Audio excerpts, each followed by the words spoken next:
I'm Jianfang Luo from Guangdong Provincial People's Hospital. I'm director of a vascular center. I'm cardiologist. So I also have a very great, fantastic panel here. Dr. Simon Low from Malaysia, Dr. Sriram Tiwari from Thailand, and Achmad Fauzi from Indonesia, and Dr. Hseng-Long Yeh from Taiwan. So unfortunately, we have to go virtual meeting due to the COVID-19, but I believe everybody fighting to the COVID-19 very hard during the half year. I believe we can overcome this kind of problem very soon. Hopefully we can meet together face to face in some place in some time. So as you know, cardiac intervention is a rapid evolving and developing therapy and save many lives every day. Right now, more techniques have been introduced, improve the comfort of the patient and treat the challenger cases. So today we will sitting together and talking about some issue regarding the treatment of the interventional issue. So first of all, let's welcome Dr.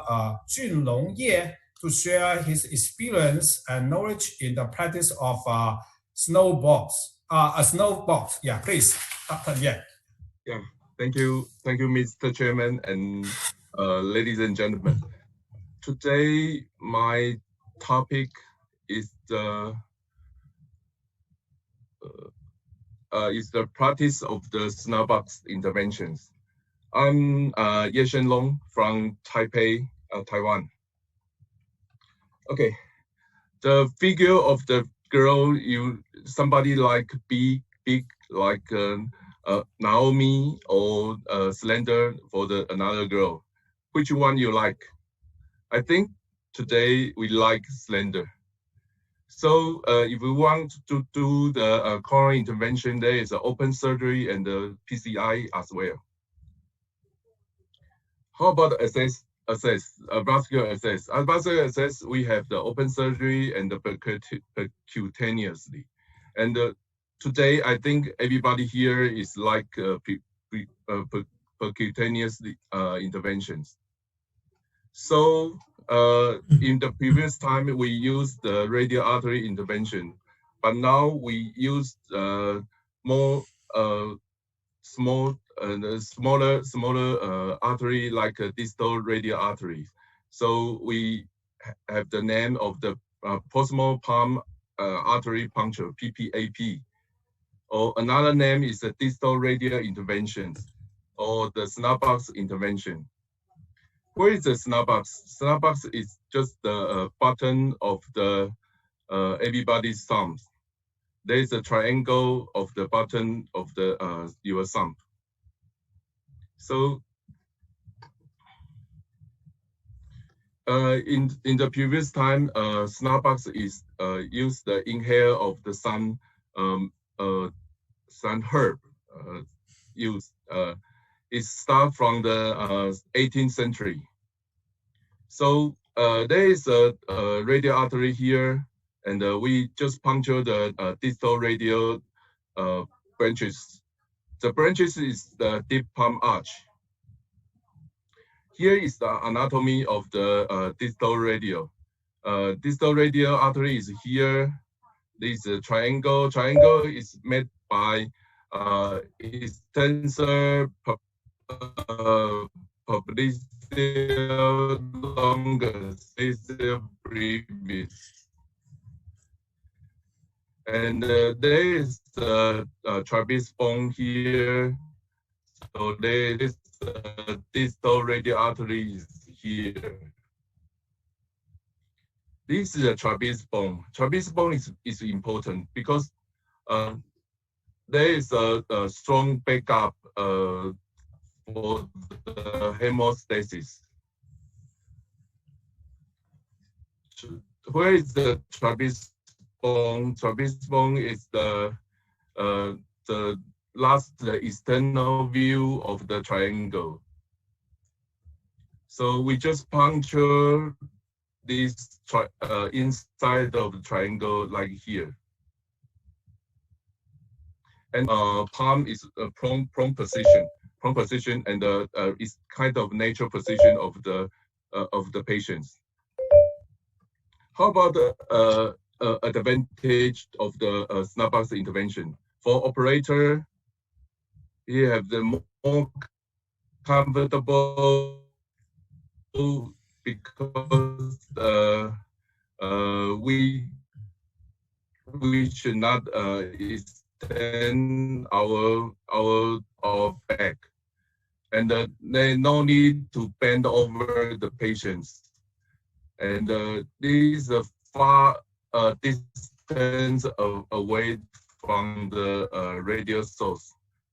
Radio exposure, and the patients we puncture the smaller vessel, has the laser injury, and the more comfortable and the natural position of the forearm, and the free the interventions.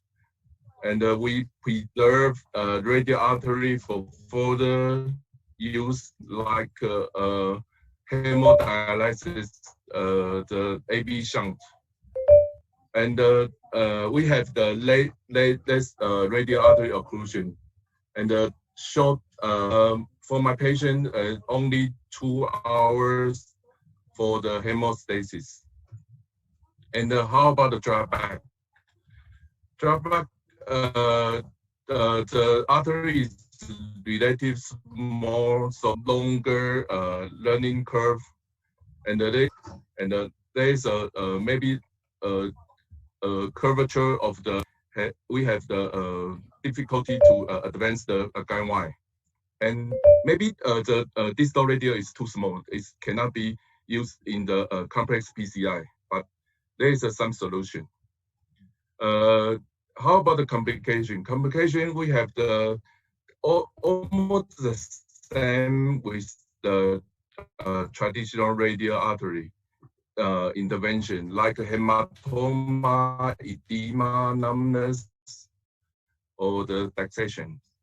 And there is some iatrogenic AV fistula, maybe shoulder aneurysm formations. Almost the same with the traditional radial. How about tip and tricks? And sometimes we can use point 0.25 hydrophilic J tip or the 14 guideline to overcome the bending of the distal radial. And and sometimes we can use the echo guide puncture and use the fluoroscopy to confirm the vessel. Here is the picture of the fluoroscopy. And we can make it angiogram like this one. Puncture more proximal part of the success rate. And the puncture side, like here. Use the 4 French, 5 French, 6 French, even 7 French sheaths for the interventions.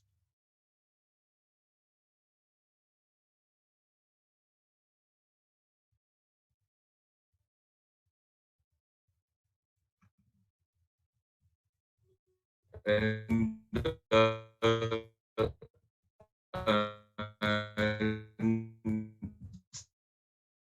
sometimes we can use left-hand side. This one is Epson or the glass sheath. The technical solution is glass sheath. Glass sheath is it's very thin wall of the sheath, and you can use the 7 French guiding in the 6 French sheath. But the sheath is too thin, so it's very easy to kink, or this cannot be used anymore.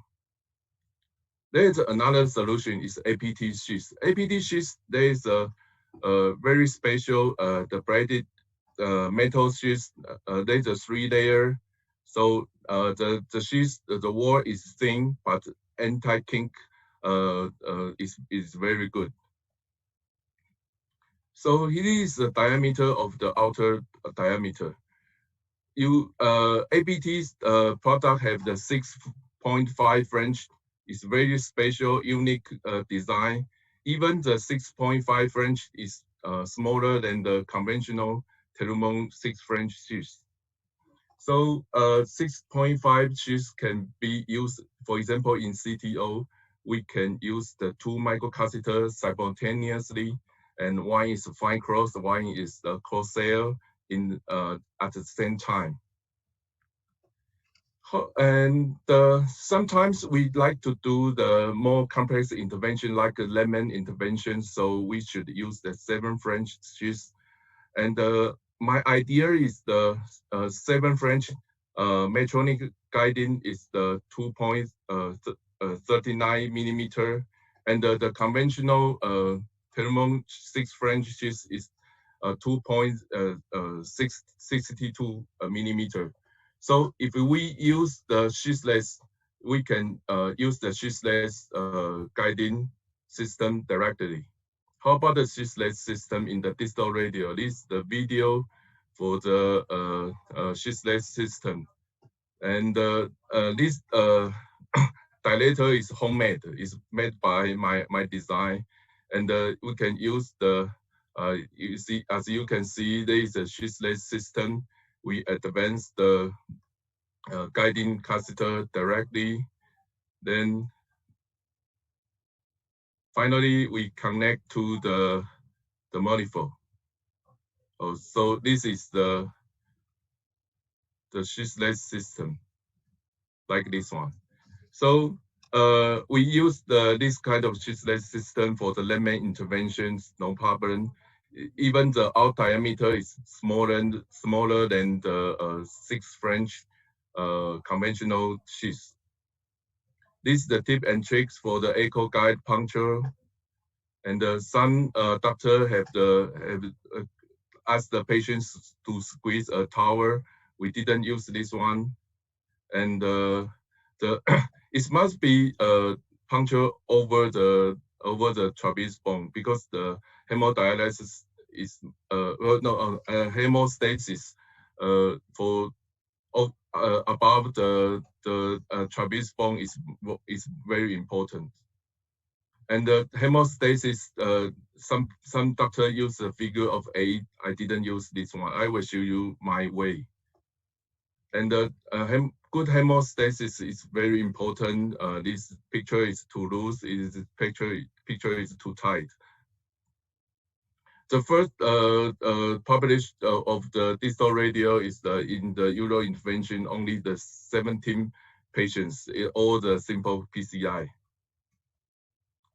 For my experience, I start the distal radial puncture from the year 2018 August. Until now, I have the 453 cases, and the majority is PCI.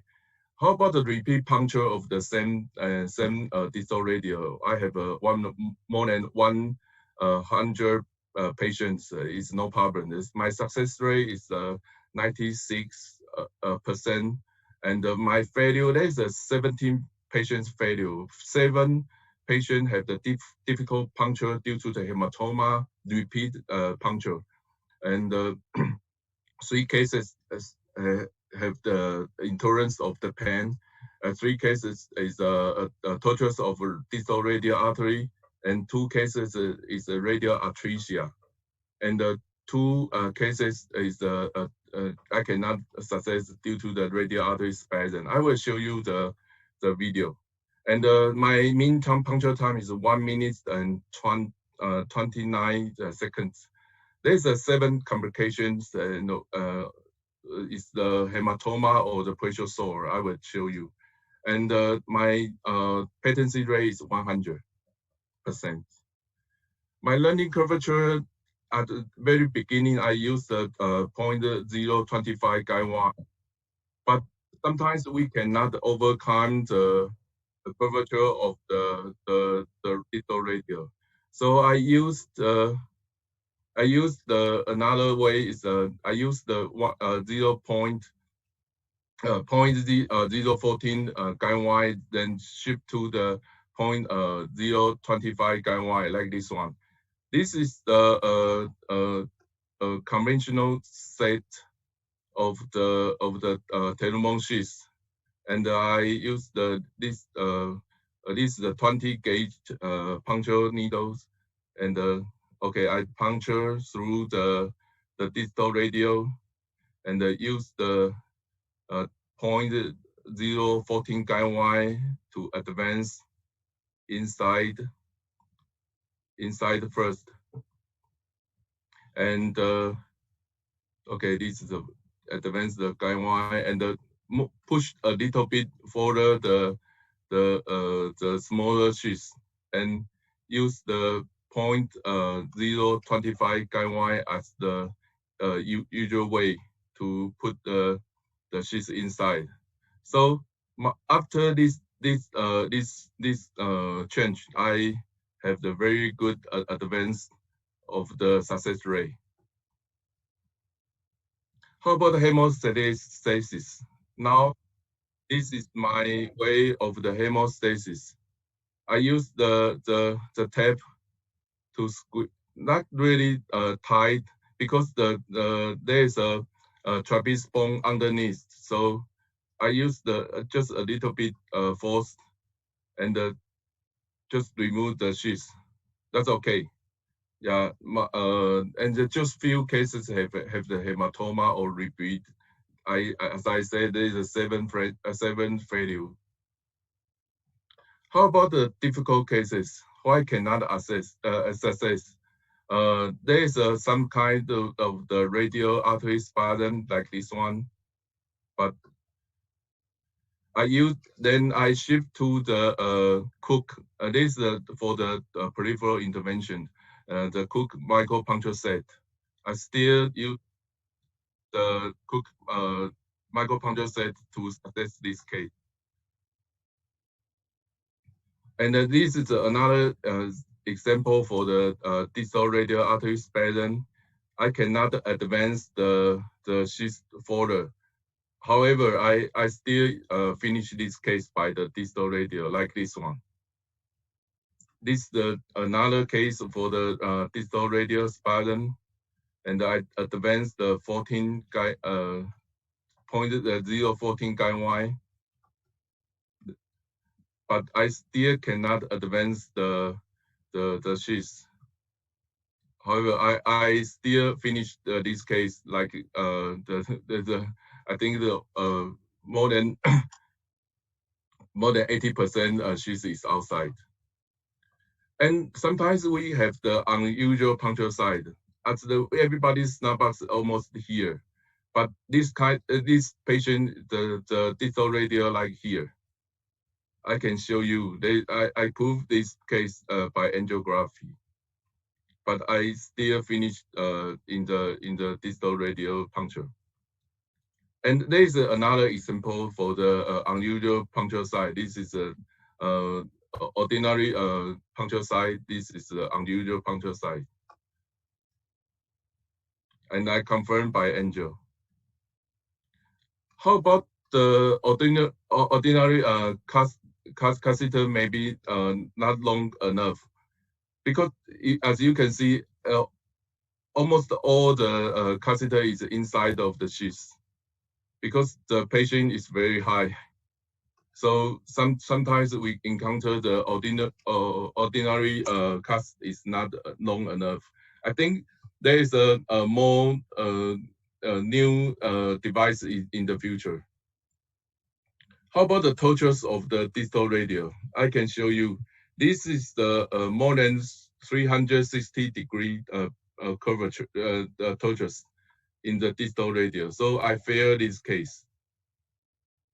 How about radial artery atresia? Sometimes these patients have the very good ulnar artery, but no radial arteries. How about the radial artery total occlusion? I still can puncture the distal radial by the from the collateral, from the ulnar artery. and I advance the point 0.14 guideline cannot be a success. So I choose to open the total occlusion. So I make angio again. This is a Cook mitral puncture set, and this is a guideline. I put the micro puncture set inside, the sheath inside, and make angio to confirm this is the total occlusion of the radial artery. And I use the 0.14 guideline to advance the total occlusion to the brachial artery. Then use the 2.0 millimeter times 20 PTA balloon to dilate it, and make a confirm is radial artery already open. This is the final angio of the after the PCI. So the radial artery already opened. Sometimes we encounter the abdominal origin of the radial artery. Here is I use the distal radial. I encounter this kind of problem, but I still finish this case by the distal radial. How about the complications? This is an 18 years old gentleman have he need walker, so he just used his walker immediately after the intervention. So he have the hematoma. Another lady have the pressure ulcer, is too tight of the hemostasis, but the gentleman still can be summed up. How about the entirety of the distal radial artery? We can use a very variety kind of the intervention, like a LAD CTO. This case, this LAD CTO, and is ambiguous the entry point. So where is the entry point? Maybe here or here. So I don't know where is the entry point. Maybe the point A or point B, and then I use the Ivers guide to find the entry point, and then use the progress guide to cross the CTO part, then confirm, then put the stent, and here is the final angio. Yeah, success to open the CTO part. And the patient have the bilateral injection, so 2 distal radial interventions. And we can use in the RCA CTO, this is the RCA CTO, and bilateral injection from the bilateral distal radial. And this is the Gaia second with the fine cross and the retrograde, and the rotation angel to confirm there is a sense space. Then I use the card technique to open this artery. So the patient can be in the new natural position.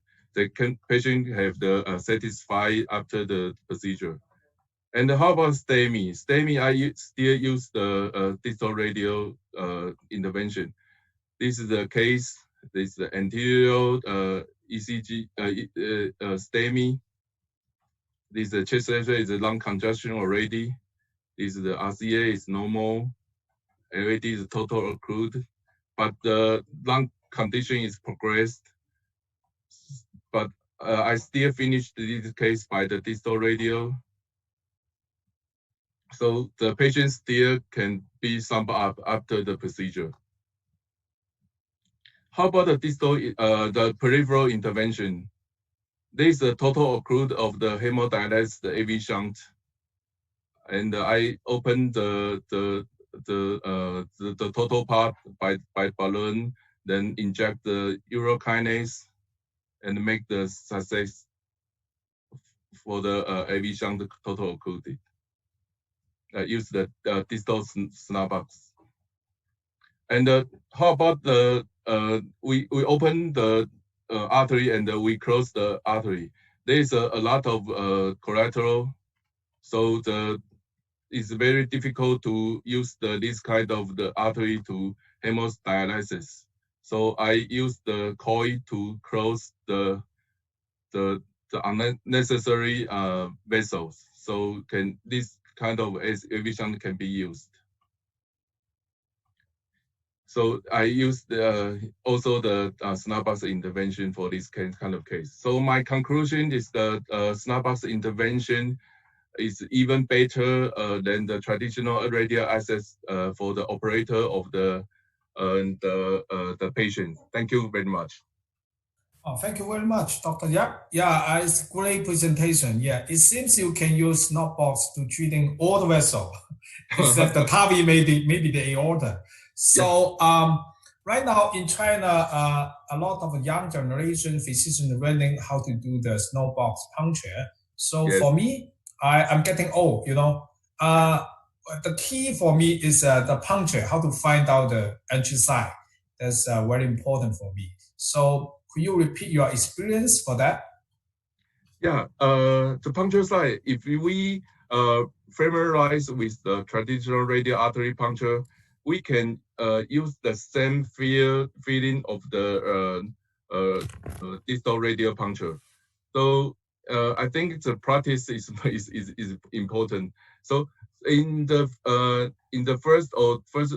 first two cases, we just to find a very strong pulsation for the distal radial. After the one success or two success, we have the confidence to puncture. If there is a very difficult to puncture, sometimes we encounter the very weak distal radial artery pulsation. Sometimes we can use the echo guide puncture, but not in my cath lab. So I use the traditional way to puncture the distal radial. I think the practice is more important. Yeah, thank you. Yeah, any question from the panel? Yeah, can I ask questions? Yes. Yes. Dr. Yeh. Yeah. What kind of, I saw from your films that you use a bare needle, use a sheath needle, right? Sheath needle, yes. Yeah.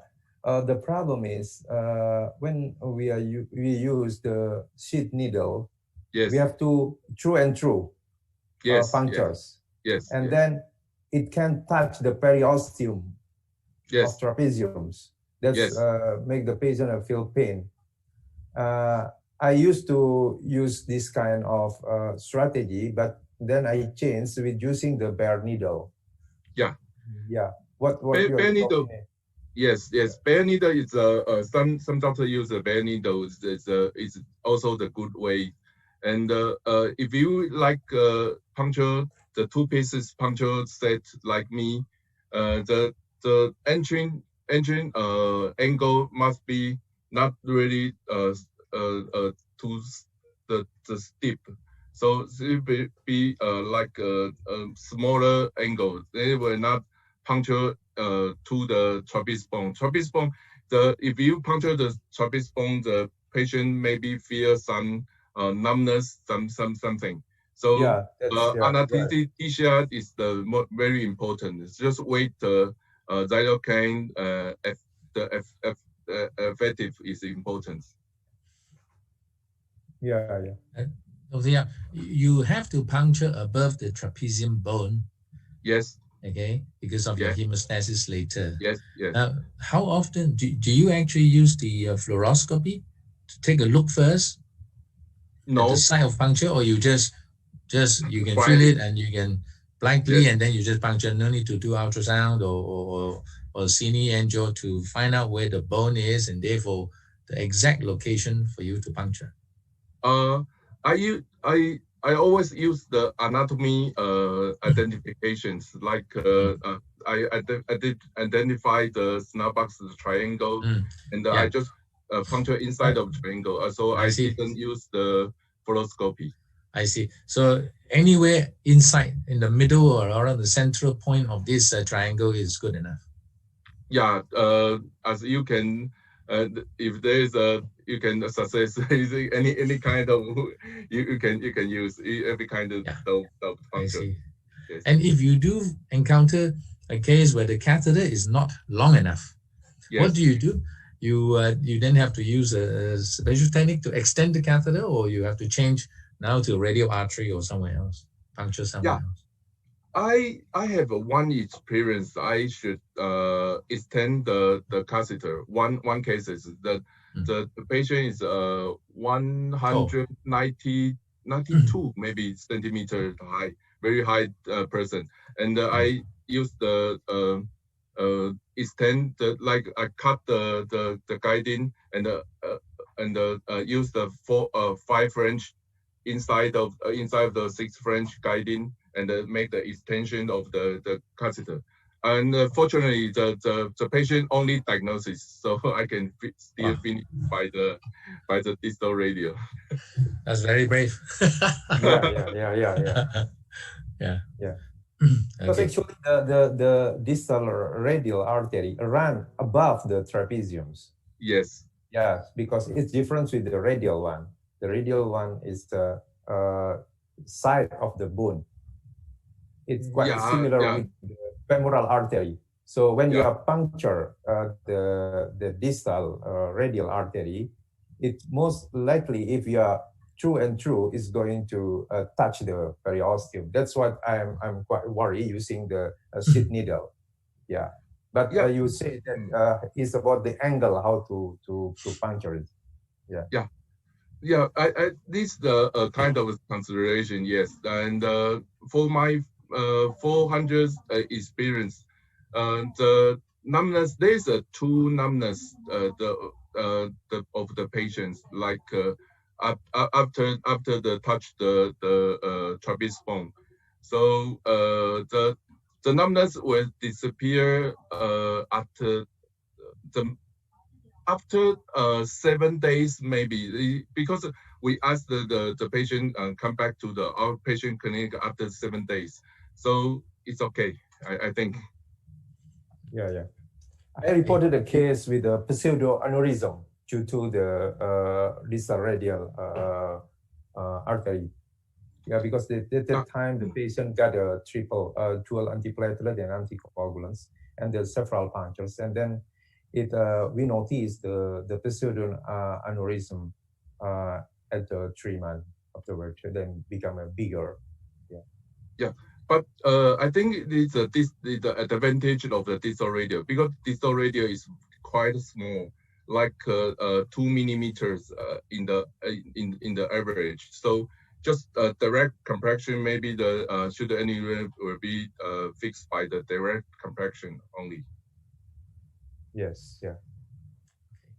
Thank you. Yeah.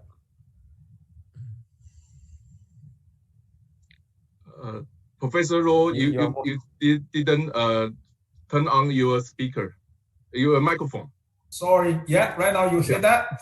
Thank you very much for that's a great discussion. So because of the time, thank you very much for Dr. Yeh's presentation. So Dr. Hseng-Long, could you please introduce another speaker? Right. You got the program there? You got the. I have a program. Yeah. Okay, Dr. please. Sriram. Yeah. All right, please. Dr. Sriram is our next speaker. Dr. Sriram, I'm not sure. Are you from Thailand yourself? Or? Yes. You're actually Thai, is it? Yes, Indian race. I see. That's not very common. I go to Thailand last time quite often. Yeah. So you're going to talk to us and share with us about your experience, right, in the distal TRI intervention, I guess. Yeah. So we're going to welcome Dr. Sriram to give his talk. Thank you.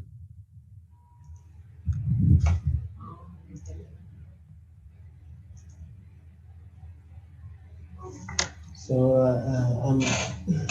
I'm Dr. Sriram Tiwari, the prominent interventional cardiologist from Hajia Hospital, as one of the largest tertiary hospitals in the south of Thailand. Okay. First and foremost, I have to express my appreciation to Professor Yeh, who invited me to be here. Today it is my honor to share another case sharing of how I deal with the uncrossable balloon of CTO-PCI and the judgment whether the distal transradial approach should be continued to perform or not.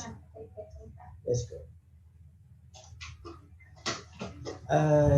The patient in this case initially suffered from stable CAD who got previous MI 6 months ago. This 58 years old male patient has risk factor for atherosclerotic heart disease, presented hypertension, dyslipidemia, and chronic kidney disease. His current stage, CCS2 and functional capacity class 2. His EKG shows sinus rhythm with 4-hour progression at V1 to 4 with deep T-wave inversion. Echocardiography shows ejection fraction about 45% with basal to apical anteroceptal wall hyperkinesia. Before moving the CAG, let's have a quick look at the distal radial artery puncture technique. These tips and tricks are practically work for me, and therefore I would highly recommend them to everyone. First and foremost, we have to carry mark the anatomical snapback as the professor here mentioned previous. Secondly, when there was some medical journal would recommend just a few cc of the silocaine however, in my case, I still highly recommend that its implementation at least 10 cc, just in case. Thirdly, it is vital to know the puncture with 21G needle should be done more distally in 45 angle. Next, most radial artery traditionally perform double wall technique as you mentioned previous, but in distal radial artery puncture should be done with the anterior wall puncture only to avoid the bone pain. After that, we should not force the guide wire, and personally I prefer the stainless steel guide wire to hydrophilic guide wire to avoid the dissection and the cut through wire during manipulation via the needle.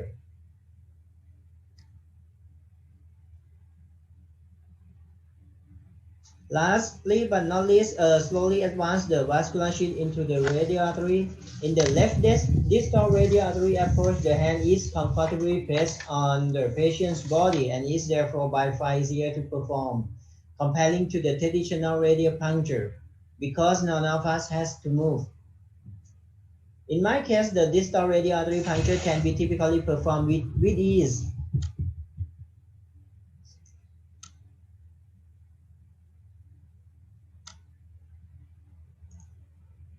Slowly advance sheath.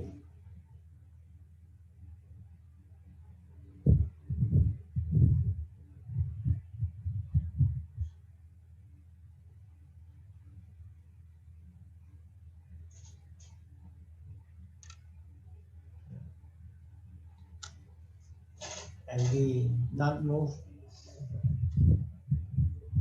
Okay, let's move to CAG. This RCA angiogram performed with Tiger 5th French, where right distal transradial artery show the 50 to 20% stenosis at proximal RCA by QCA analysis, providing complete collateral circulation to LAD.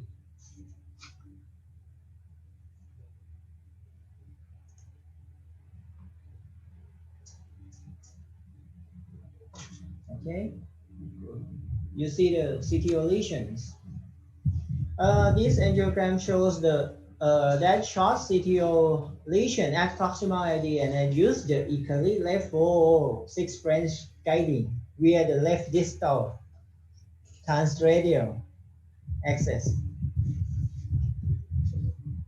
You see the short CTO lesions and complete collateral Werner CC2. The lesion can be summarized there that 50 to 20% stenosis diffuse in segment 1 and 2. The left circumflex was small, by ramus intermedius was large, with 70 to 80% stenosis at mid part. At the LAD, 50 to 80% stenosis diffuse at segment 6, followed by CTO lesion with Werner CC2. Actually, heart team approach and patient design like this. Ethically, our heart team did intern the patient with critical vessel disease that the surgical mortality rate was low, but patients still decide to undergo the PCI. These current medications. From JCTO score, this patient had a tapered shape with calcifications. There is no bending found. And the occlusion length was less than 20 millimeter with no retile lesions. So this case was categorized the intermediate difficulty CTO lesions. In other words, the very small tapered dimple with 10 to 15 millimeters range and no disease at the distal vessel with complete collateral. So my first strategy was to apply anti-gate Y escalation technique. The next strategy was anti-gate dissection reentry and also prepare the retrogate, just in case.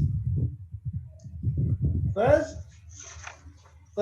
my strategy before getting into the main operation is to first apply anchoring balloon technique, just to give more backup support and occlude the side branch for direct CTOY into the proximal cap. Here. Next. After anchoring balloon, color microcatheter and filter FCY cannot advance through left coronary artery. They obstruct in the equally left guiding around the left subclavian to aortic position. Honestly, I also don't know why they get stuck in this position. I just know that I have to overcome it. You see the king like this. I cannot.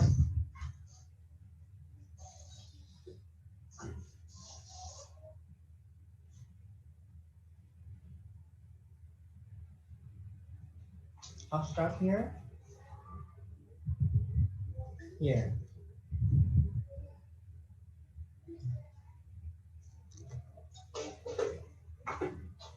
After trying another color microcatheter advance to left coronary artery, and I still obstruct, then try wiring filter FCY and it could pass to the RAD positions.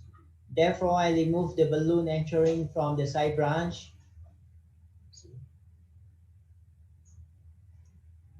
So that we can successfully advance the color microcatheter into the left coronary artery. So I remove the anchoring balloon because I cannot pass the color microcatheter alone and with filter FCY to the LCA. Facing the heart lesion made me change filter FC to Gaia second first. However, Gaia second Y can pass the proximal cap, but we still face the heart distal cap. So we change the Gaia second to Gaia third Y.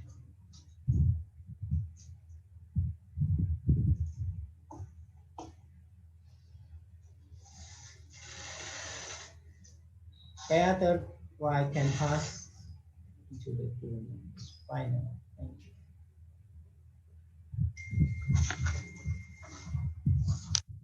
This contralateral injection let us know that the Gaia third Y successfully passed through the true lumen.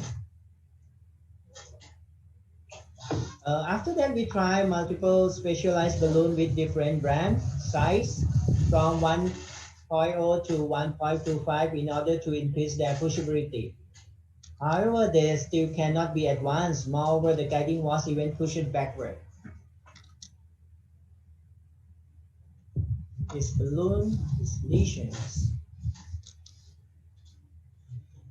By the non-selective left coronary angiogram via AL1, fifth branch, at that time we had 4 alternatives for guiding selections: AL, extra backup or EBU, JL, and IL, equally left.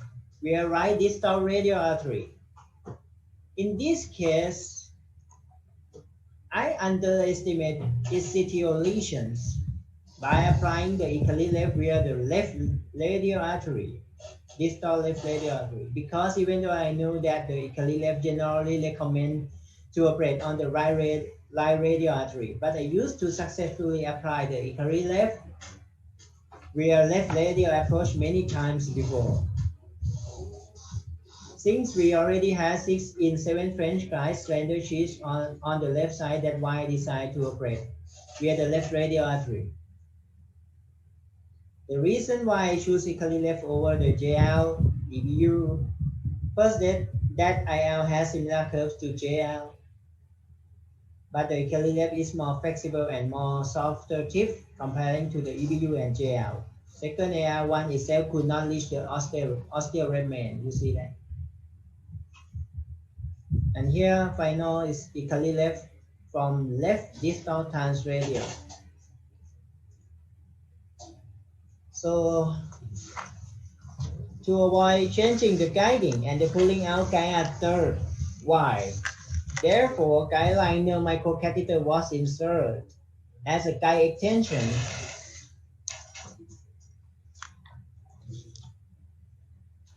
Even though we insert guideliner microcatheter as a guide extension, the multiple small balloon with granuloplasty could not advance the lesion.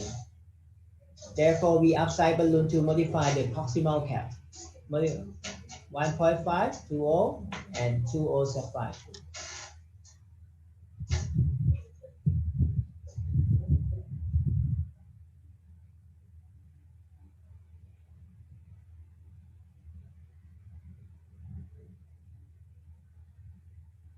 Capacity.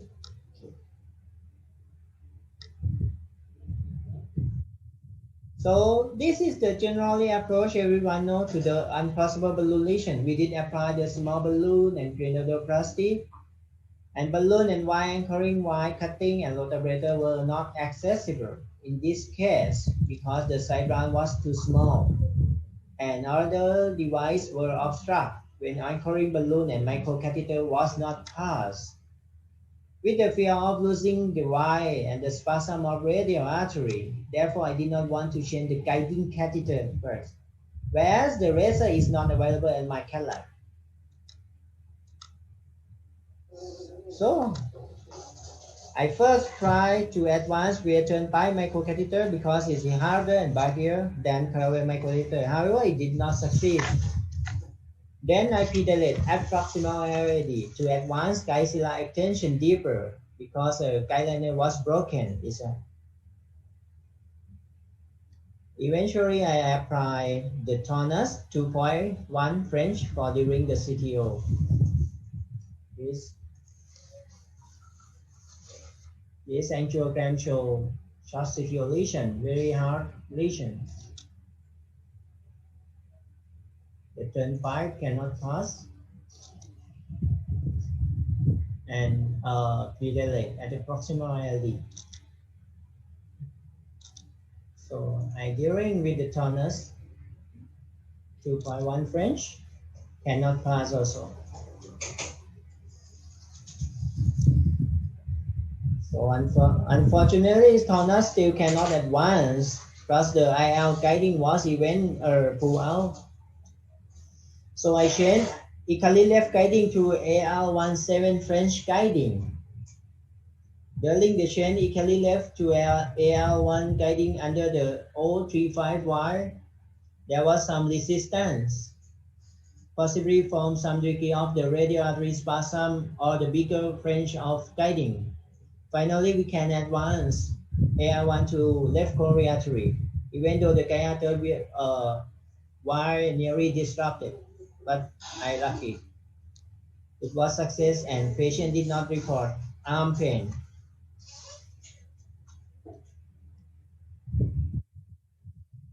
But even I try advance the smallest specialized balloon, both with and without guide extension, it did not back up and even pull out. You see that?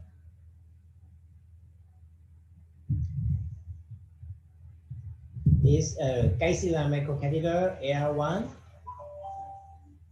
and still specialized small balloon did not cross, still cannot cross.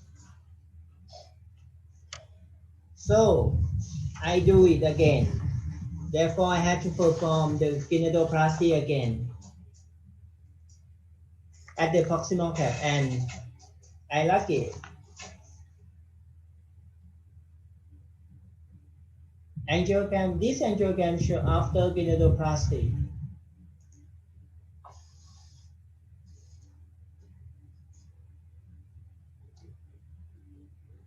Okay, successful cross small balloon 1 pyro 5 millimeter. So we pedalate the upsize balloon 1.5 to pyro.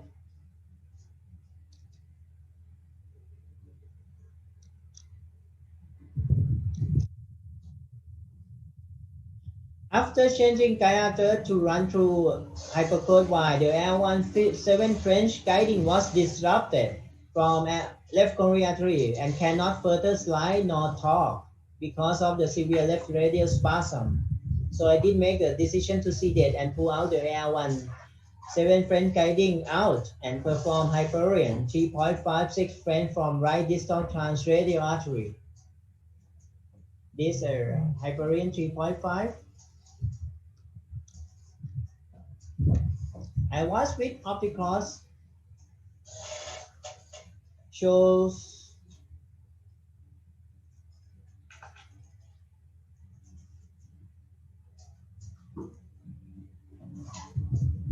here.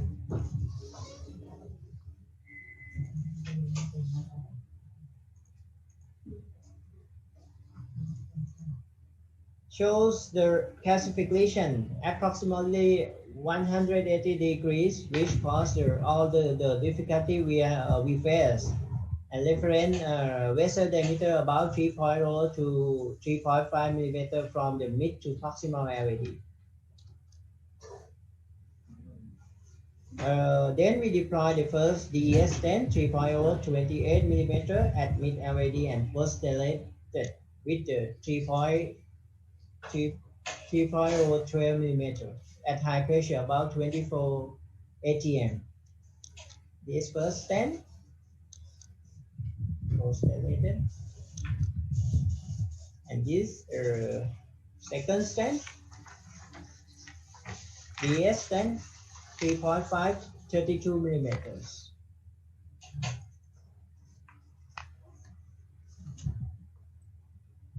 Okay. After that, we are post-dilated with NC balloon 3.5 12 at high pressure about 24 to 28 atms.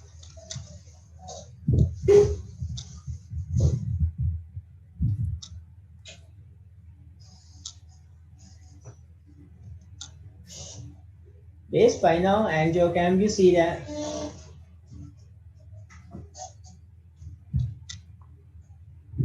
it's very hard lesions. And final I was here.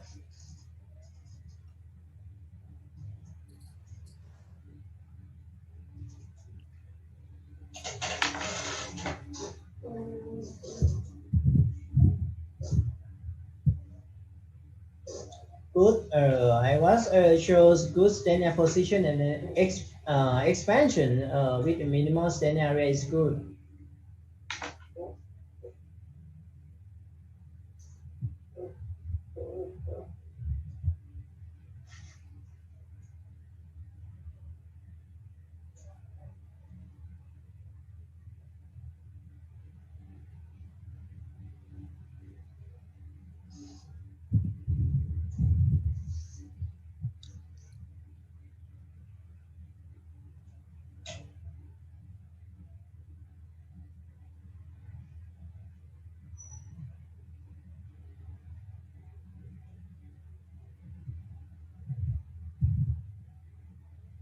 Look nice. I was. Okay.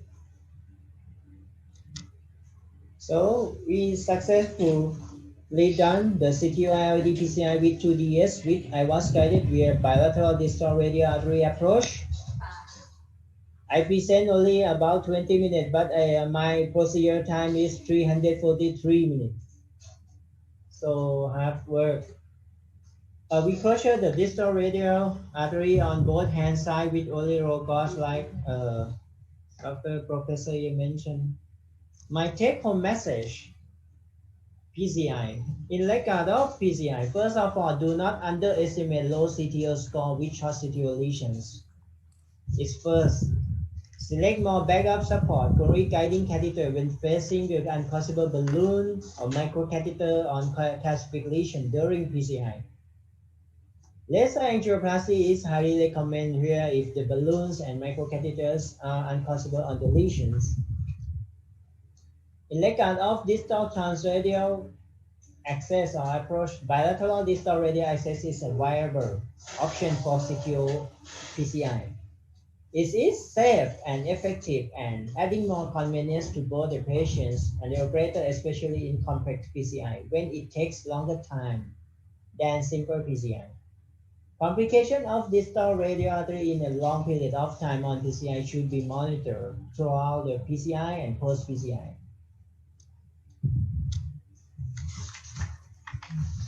So before leaving the presentation, I have to sincere Dr. Professor Yeh.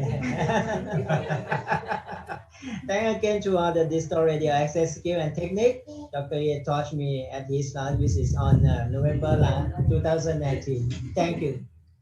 Thank you so much. Thank you. Okay. Hi, Dr. Luo, yeah, you there? Yeah.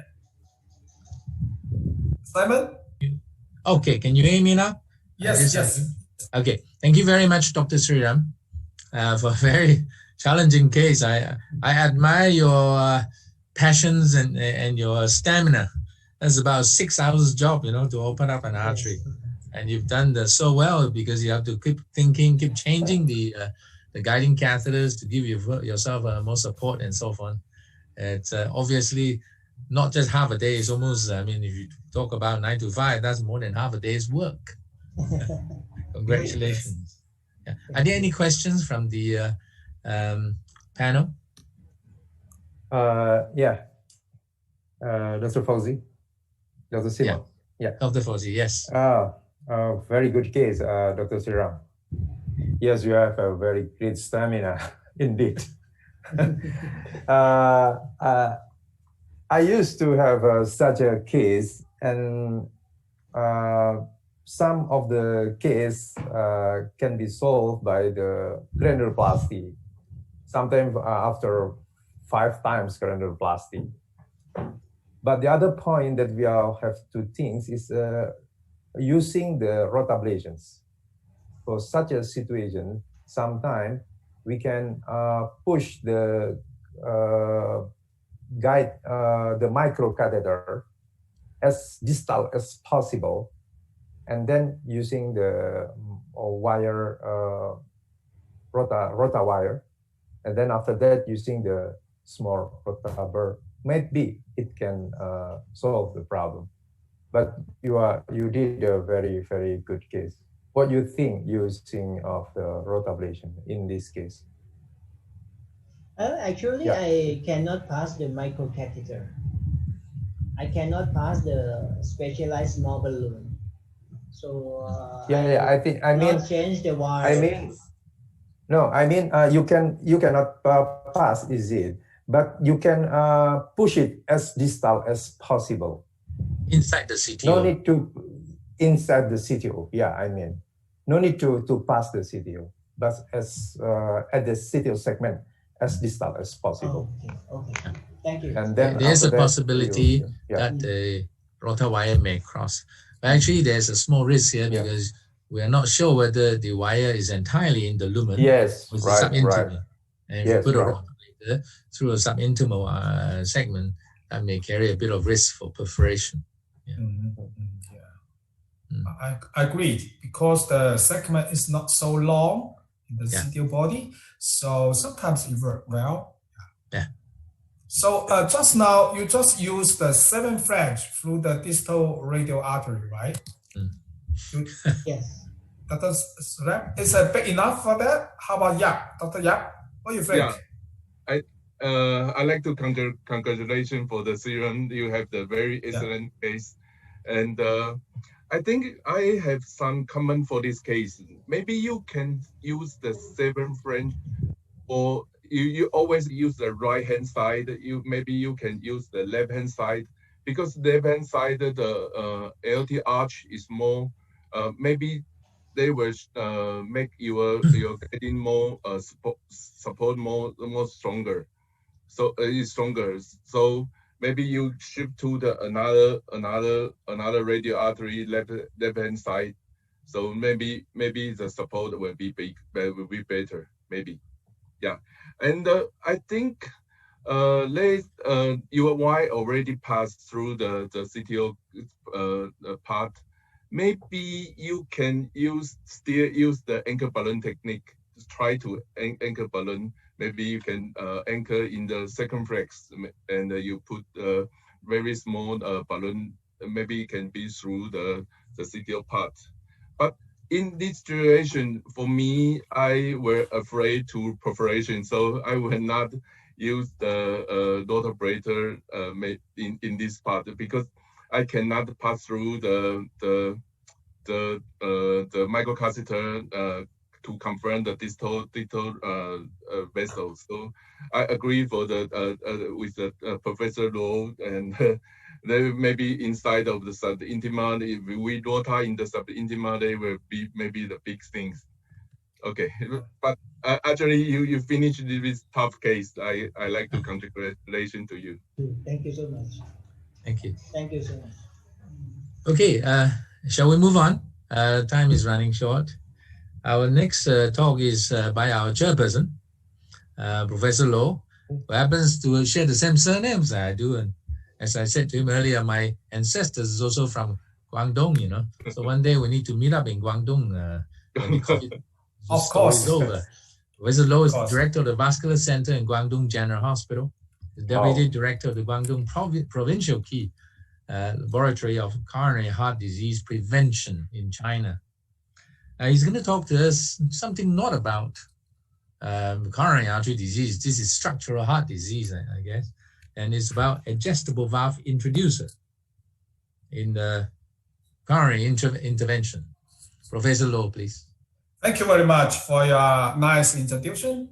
So actually, as you know, the tower is a big profile device. So we're not going to use the radial artery, right? So I'm going to move into the bigger profile device. So for the next 20 minutes, it's a real APT time, because I'm going to introduce their introducer for the tower. So this introducer, so-called the adjustable introducer. But first of all, I would like to introduce or share with some information regarding the tower in China. So it's no doubt there's a big profile, even maybe reach to 16 or 20 French when you do the tower. So here's a little bit of information regarding the practice in China. So actually, for tower is introduced to China is not very early. It's around 2010. After that, the case volume is rapidly grow up very fast, especially in the 2017, 2018. It's reached more than, right now it's more than 1,000. But even though I believe that's a very small number compared with United States, even the Europe. Maybe I don't know how about the Malaysia, Thailand, even the Indonesia. I believe Taiwan did a very good job there. So here is the China expected patient for tower in the future. So somebody said in the 2050, the whole patient for the aortic stenosis maybe reach about 4 million of population. So we don't know. At that time, I already retired. So I don't know you guys going to do that or not. So regarding the device for tower, I believe there's many devices. For the entry side, that's very important. There's a pro guide if you want to do the pre-close technique. There's a bunch of the guiding catheter, even the catheter, or the introducer. I'm going to share with you that things. That's very important sometimes. Even you want to do the endo for the aorta, sometimes you need the sheath. Another thing is maybe the valve and some wires. So, so far in China, there's a domestic valve made by Venus, MedTech, and the MicroPort. So these two devices, they do have the introducer, but it's not adjustable. It's always got a big leakage, so we don't like it. So we really are looking for another good introducer to do that. So today I'm going to share with you some features of APT medical made introducer. So this introducer is so-called adjustable valve introducer. So here's some feature regarding this kind of sheath. So for this one, I believe there's some advantage I will share with you later on. Maybe all the operator just chasing for the advantage for the adjusting inner diameter of hemostasis valve, minimize vascular trauma, maximize patient's comfort, maybe reduce blood loss during the procedure. Here's some features. The design features one, I believe that's a key feature for that adjustable valve. So I think everybody know about this. Once we have to adjust the valve, we can use screw, something like that. But for the APT introducer, they just use push technique. You can see there's actually 2 or 4 wings right behind the valve. There's a 2 blue one. Blue one is you can use that for push and close up the valve a little bit and to avoid the blood loss. Another wing is so-called the transparent wing. You can compress that and release the valve. So here's some information regarding the sheath. What kind of sheath is suitable for the pushing right after the diameter? So there's a full range, almost full range diameter of the sheath from the 14 to 26 French. So once you push that, you can reach about 6 French, 8 French, even 10 French. The lumen is suitable for some small profile, even the catheter, something like that, to push in and avoid the blood loss. And once you want to the bigger size, you just release that.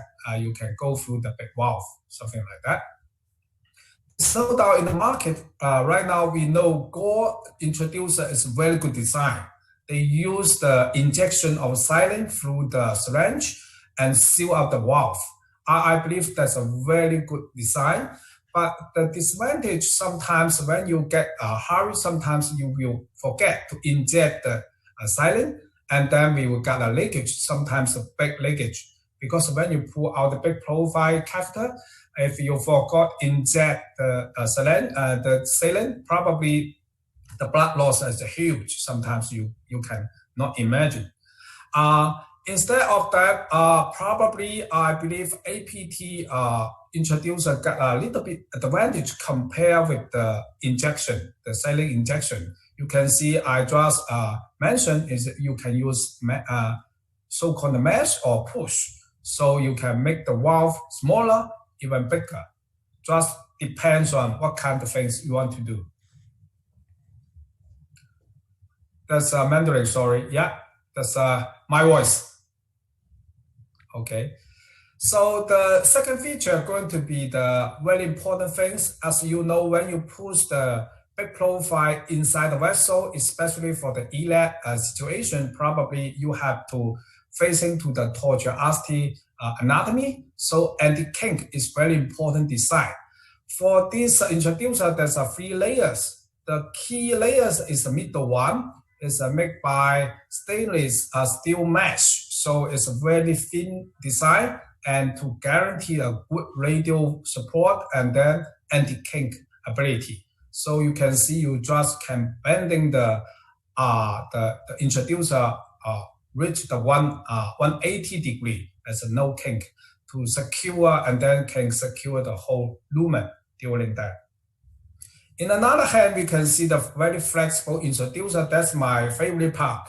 It's very flexible and get a very balanced to pushability. So when you do that, sometimes you can use the dilator to open up the entry side and then pull back the dilator, put in the sheath, and then put inside together.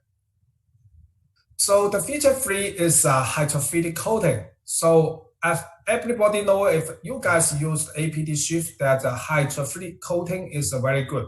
So for that one, it's a very, very friendly use. I don't know if you guys use the Medtronic sheath. It's very slippery, but sometimes I think it's too slippery because during the procedure, the whole introducer will jump out because too slippery. But when you look at the APT sheath, you can see the proximal part in the 8 centimeter is not coating, it's uncoating segment. But in the other hand, when you push in the vessel, there's a coated segment. So I think it's a very smart design. When you push the introducer inside the body, you can use the proximal part and get a more friction from right between your finger and the sheath. When you pull out, it's easy to pull out. So I think this design is a very smart design. So I like it a lot.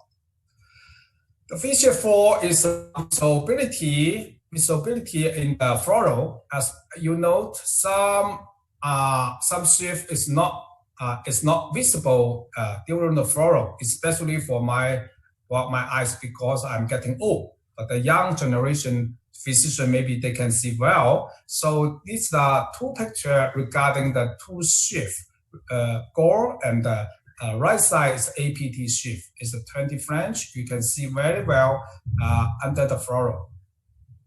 Feature 5, you can see the so-called close fitting between the dilator and the sheath.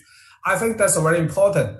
For the small profile just now, you guys mentioned probably already have a very good closing, so-called close fitting right between dilator and the sheath. But in the big profile introducer, not all the manufacturer can do a good job for that. But I believe the APT company did a very good job for that. Is that you can see very smooth transaction for that. So the feature 6 is rotate to lock. So if everybody know, when you push the introducer in, the dilator is very important. Sometimes something like some domestic made from the venous, even from the microport, they don't have this kind of a mechanism. So here we can see when you rotate the dilator clockwise, can lock the dilator and the sheath. When you do the other way, probably you can release that. So that's also another very good design. So here is some data even in the market. I don't know, even you guys can use maybe thermal or big sheath, even some product from the Medtronic. I didn't use that before, but right now I do have core. There's a comparison from the APT and the core in the microport or venous medical. So for the whole design, you can see the valve for the APT is push. For the core is a fluid injection. That's another nice design. So for the sheath layer structure, we can see APT got 3 layers. But I just asked the engineer in that company that not going to compromise the outer diameter too much. So I think that's a good design and a very good device for the push in the entry side. So we call the newer generation introducer. So just now I just mentioned maybe a couple of features. So adjustable is a very important design. So get a very good hemostasis valve. And crossability is no doubt taper dilator and the smooth transition and the close fitting between the transducer. And also safe. I believe that rotate lock is very important. And the deliverable things is a durable hydrophilic coating and easy to insert. I just mentioned the proximal part is no any coating for that. And the anti-kink design is very important. The second layer I just mentioned is stainless steel mesh. So it's real can anti-kink. The radial peg, I just showing the picture, you guys can see very well, and the full range of the diameter for the sheath. Every even number from the 14 flange to 26 flange, they have full range products available. So here's a little video regarding how it was of the introducer. Very smooth. You can see the mesh, yeah, and the push, yeah, and the release. You can see, yeah, the dilator and the rotate lock, yeah, yeah. Just a 20 flange introducer. Here's the procedure for tower. Release, you can see. But sometimes even a release, there's not a lot of leakage. There's after the procedure, we pull out the sheath and seal up. So the whole procedure for the sheath, I think is almost perfect for me. So for this kind of introducer, I believe we can use for aorta in the intervention, even the aneurysm, AAA, something like that. I don't know, eventually we can use the mitral valve intervention. So by the way, the company want me to introduce the stiff wire.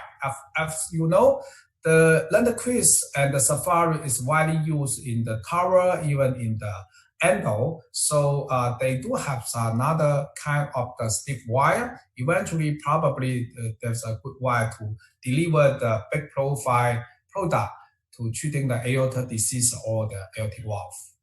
All right, thank you very much for your attention.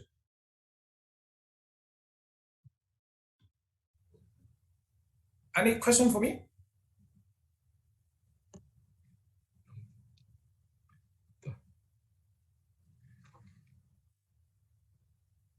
Yes?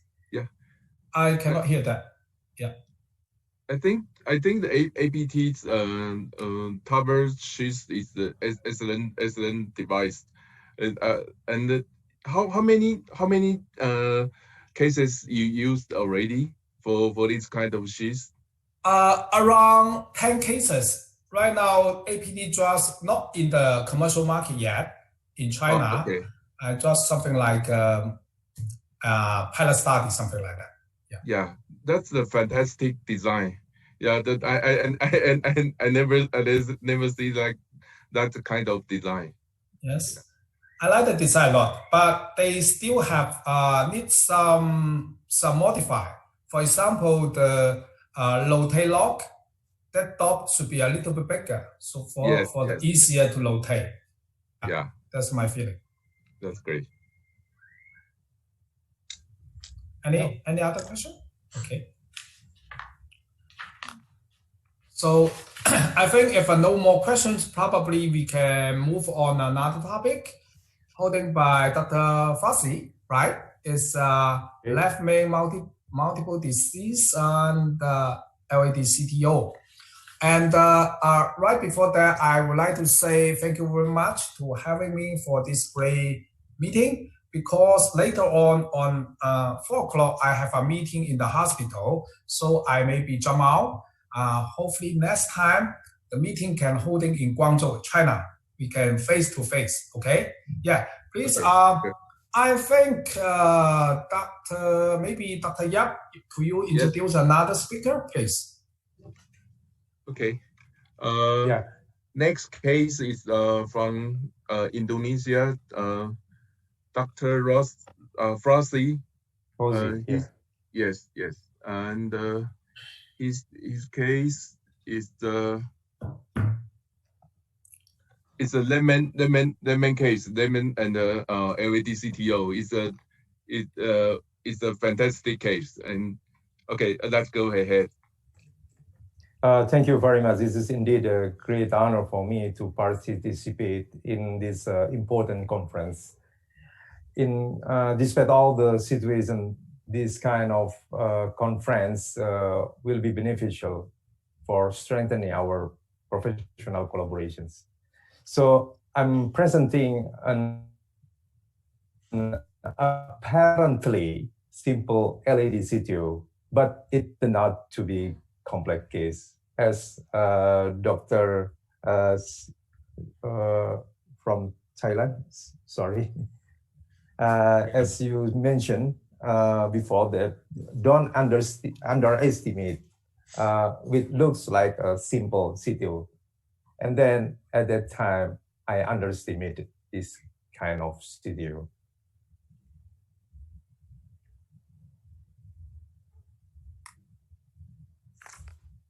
Okay, I have no any potential conflict of interest. This 65 years old gentleman diagnosed as stable angina pectoris CCS3 was referred to our hospital. His risk factor were smokers, hypertensions. Core angio demonstrated left main multivessel disease and LED CTO with syntax score 34. And Euro score is low, Euro scores 0.76. And echocardiography showed hypokinesia of anterior LVF, anterior wall, and preserved LVF with mildly reduced and normal renal functions. Unfortunately, patient turned down KBH options. And this is, please appreciate the coronary angio here. There is significant left main disease at the distal part of the left main, and the LED was occluded just after taking off from the left main. There was collateral from the RCA went up to the LED. And there is, as you see here, there is coronary cameral fistula.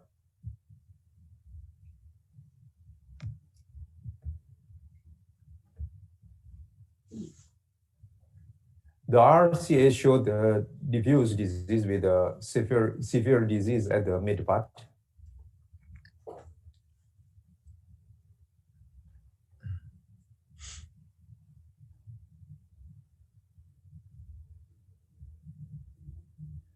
From JCTO score, at the time we thought it was a piece of cake CTO. Look at the GCO score variable. The CTO has tapered, no calcifications, straightforward. The short line CTO, and this is the first attempt. So actually, this is a JCTO score was 0, based on angiography, of course. Based on the APCTO algorithm, when you are dealing with clear proximal caps and good quality of distal vessel, so it recommends to use anti-grade wire-based approach.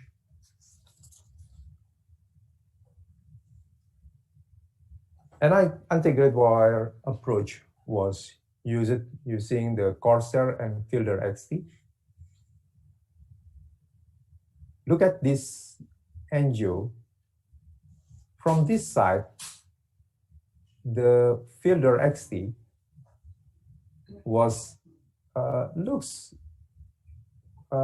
successful, penetrate the CTO.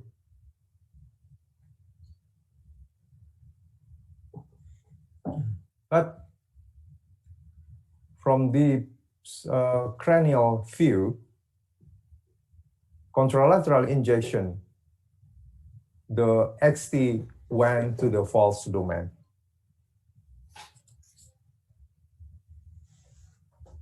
So at the time we contemplate why can it happen? We didn't think that we are unable to succeed this kind of CDO. And based on the AP-C2 algorithm, we tried to do parallel wire, but at that time we didn't have the double lumen catheter, so we tried to use a double micro catheter, but the hemodynamic were compromised. So at that time we do not use parallel wire. We stop it and trying to use a retrograde approach. We fixed the RCA without any difficulty and putting the 4035 DS at the RCA. And then we start to do a retrograde approach. Looks promising interventional collateral. And then for such a short CTO algorithm, AP-C2 algorithm, recommended to use direct retrograde. But for this kind of the CTO, with close proximity to the left main, the CTO algorithm doesn't recommend to use a direct approach. Retrograde direct wiring crossings. So we decided to do reverse cut.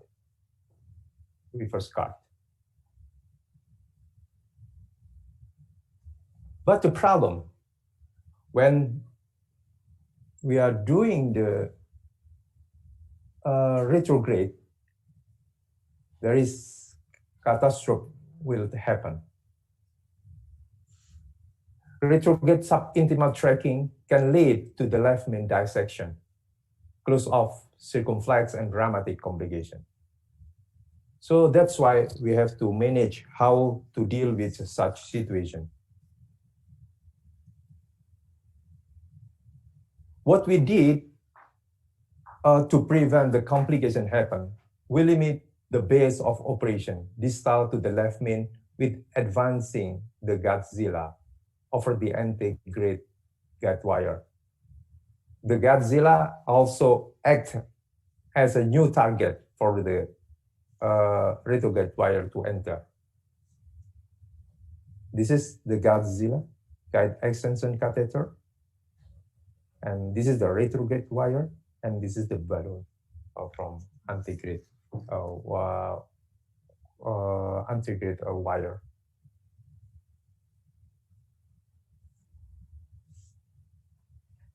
And 2.5 millimeter balloon was advanced, inflated over the antegrade filter XT wire within the subintimal space. So this is the 2.5 balloon inflate here the subintima. And after that, we create a localized subintimal dissection inside the CTO segment.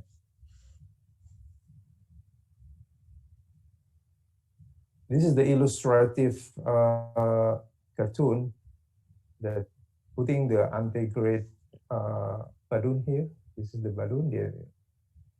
Inflate over the antegrade filter XT and dilated. And this is the microcatheter, which is the corsair. Sorry.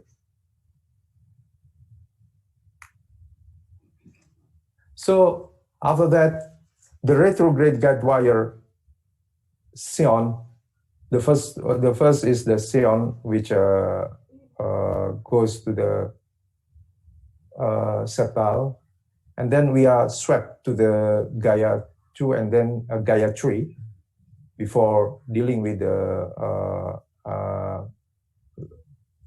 reverse card technique, supported by corsairs and directed toward the balloon to the Godzilla. The Gaia 3 successfully went to the Godzilla.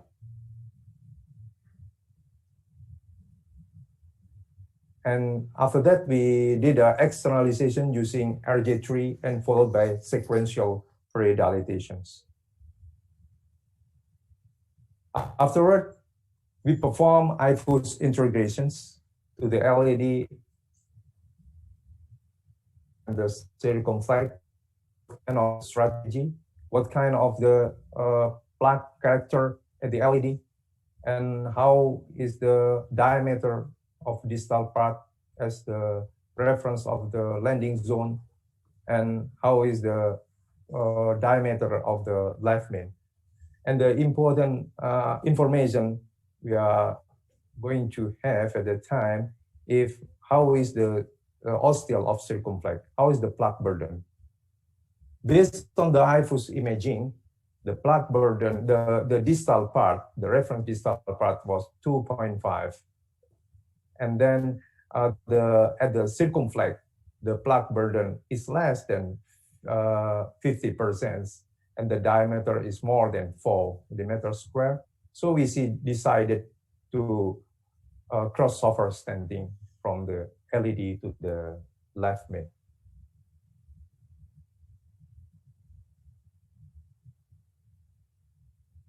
We put a 2.5 32 millimeter DS at the distal part, followed by overlapping at the proximal part used with the DS 3.5 to 28 without any difficulty. And then at the overlapping segment, we use the stent balloon to dilate more. And then afterward, because the information from the diameter of the LED to left main, then we are use a 4.028 millimeter DS until just at the ostial part of the left main. And using the stent balloon, we draw until the carina, just before the carina, and using as the pot to high pressures. The balloon stent we use as a pot and dilate at the high pressure. And afterward, we use LCX sequential dilatation, and after that, we did a kissing balloon using 3.015 NC balloon at the circumflex and 4.015 NC balloon at the LED, and end up with a pot 4.5 15 millimeter NC balloon.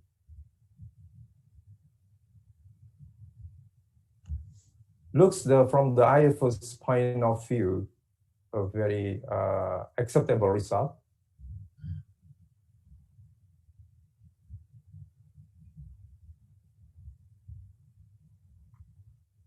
And this is the final result of the video.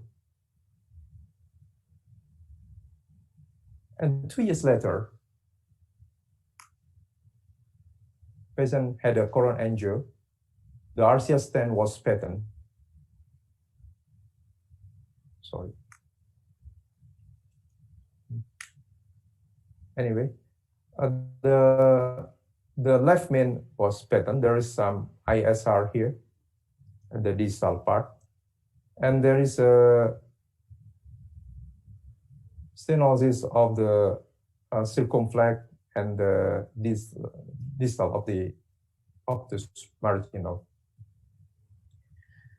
So at the time, we determined to fix the circumflex, fix the ISR using IFUS guided, and then fix the circumflex as well.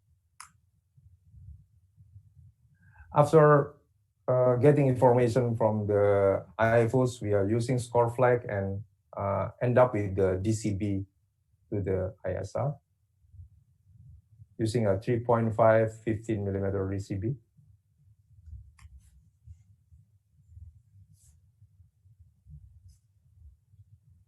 And IFUS evaluation from the circumflex and PCI of the distal circumflex using NC balloon 2.5. So we don't putting the stent here, just provide the distal part of the obtuse marginal. But the problem, unfortunately, 3.025 millimeter DS was unable to pass the ostial circumflex strap. You see here? So at that time, our hospital was introduced by the new extension APT, which is Expressman guide extensions with a needle shaft and 30.5 guide segment and tapered collar. And I'm amazed at the time, this is the first time I used the Expressman. And it easily crossed the strut here. So I used the Expressman to facilitate stent delivery. So the Expressman guide extension catheter facilitates LCX stent deployment through stent left main LED strut.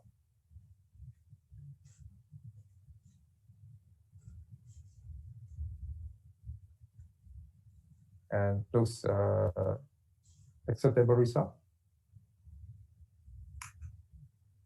So the summary is never underestimate short CDO, which I think at the time we can doing the short time dealing with the short CDO, but end up with a retrograde approach.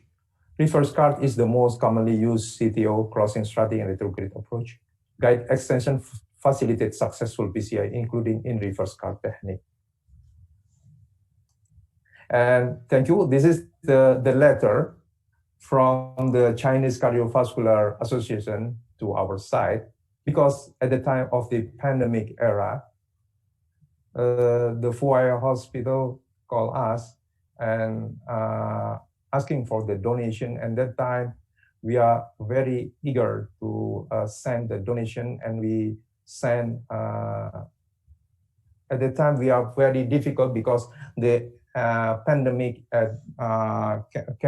coming to our country as well. So we are getting difficult to find out the surgical mask. But fortunately, all of us trying to donate one by one. We call from our college and send to the China. And this is the friendship donation, because we are helped by our China college.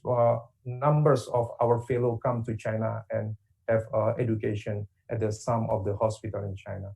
This collaboration we still continue. Thank you very much.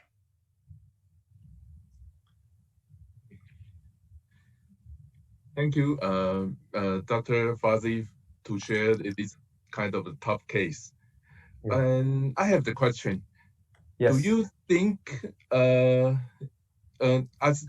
the JCTO score is low, do you think if you open the RCA lesion first and make the collateral more clear, maybe you can use the parallel wire? Do you think it will be success or not? Yeah, because this is the left main is very severe. That's the problem. So putting the two micro catheter there is going to occlude the left main. That's why we don't use the parallel wire. Yes. Yes. If you have double lumen catheter, maybe it helps us. Yes. Yeah, like Crusade. Yes. Because at that time that's not available in our hospital. Yes. Do you think you will treat the left main disease first before, like a balloon angioplasty first for the left main to circumflex to increase the flow, and you do the CTO later? Do you? Yeah, that's what we do at the time. But I think we can, doing the retrograde is, we can overcome it using with the retrograde. So at the time when we are dilate the left main, we don't know what happened afterward. But it might be because the LED is very close to the left main. Yes. That's the kind that we do that it is better stop and then change the strategy to the retrograde approach. Yes. As your second procedure, you use the extension catheter and put to advance the stent to the circumflex. Did you open the cell before you advance the stent?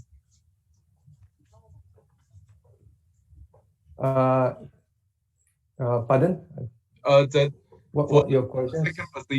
For the second procedure, you use the extension catheter to advance the circumflex stent. And did you open the cell before you? Oh no. Because the strap is already dilated with using a 3O balloon, the previous procedure. So at that time, it is important when we are dealing with such a quite relatively young persons, like 60 years old. Maybe it going to have some disease as well, and the circumflex, which actually we saw it at the previous. But at that time, the circumflex. That's why we are open up the strap. Yes. Yeah. For my experience, the Expressman extension catheter is still the very good support for the advanced anything. Yes. After that, I use more and more using the Expressman, and then it is a very valuable stuff. Yes. Yeah, is that for my experience is better than the Gazella, maybe the guideliner. Maybe the Expressman is better. Yeah. We have to have such a study to confirm that. But anyway, we are use more and more the Expressman, and we are not having difficulty and have some. Get a benefit from the Expressman. Okay. Yeah. Is anybody have any questions? Yeah, thank you very much. I think that's a great case, great effort, great acute and long-term result. Actually, yes. Congratulations. So thank you very much, Professor. For the Expressman, sometime right now in China is widely used in the market. So I think that's a very good guide extension. In the market so far. So it's no doubt the Gaisila and the Guilina is good, but that thing is not bad. It's very compatible with another device. And there is a side hole as well, the one kind of the Expressman. So it is good. Yes. Can still monitor the hemodynamics. Far advance the extension catheter. That's great. Yes, right. I have a question for Dr. Fauzi. Yes. The first time do you use what about the mechanical device backup for the first time when you use the PCI, because it's very severe critical stenosis, RCA, and distal reference? Yeah. Because at the time the blood pressure is actually 140, so we don't think that we need a backup. That's why we think that we can. At the time, as you said, that don't underestimate. But at the time, I underestimated. That's the problem. That's my fault. I underestimate this kind of. So I think that when you're using the wire filter FC, it can go smoothly. But using cannot use the micro filter FC and then using the XT wire and end up with the went to the false lumen. That's why, wow, it is. Might be there is some calcified here, which I didn't see at that and from angiography point of view. Yeah. Any other comment? Yeah, that's a great discussion. So can I let Dr. Tiwari to introduce our co-chairman? The next speaker, please. I got to go, so I'm sorry about that. I have a meeting later on. All right. Thank you. Yeah, bye. Thank you. Thank you. Yeah. All right. Bye. Thank you, Professor Doctor.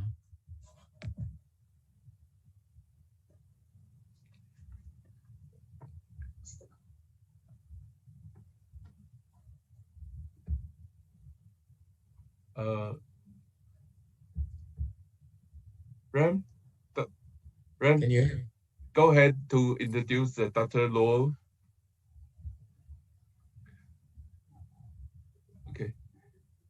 And we are happy to introduce Dr. Luo from Malaysia to share the tip and tricks of the PCI.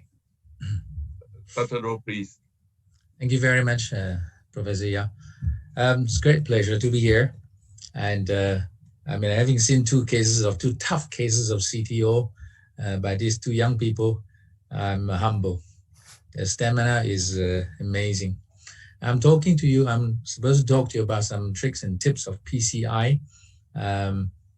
So I'm going to move on to the next slide. My screen sharing. Can you see my slides? Yeah, we can see your slide. Yeah, but I cannot move my slides. Strange. One second. Okay, right.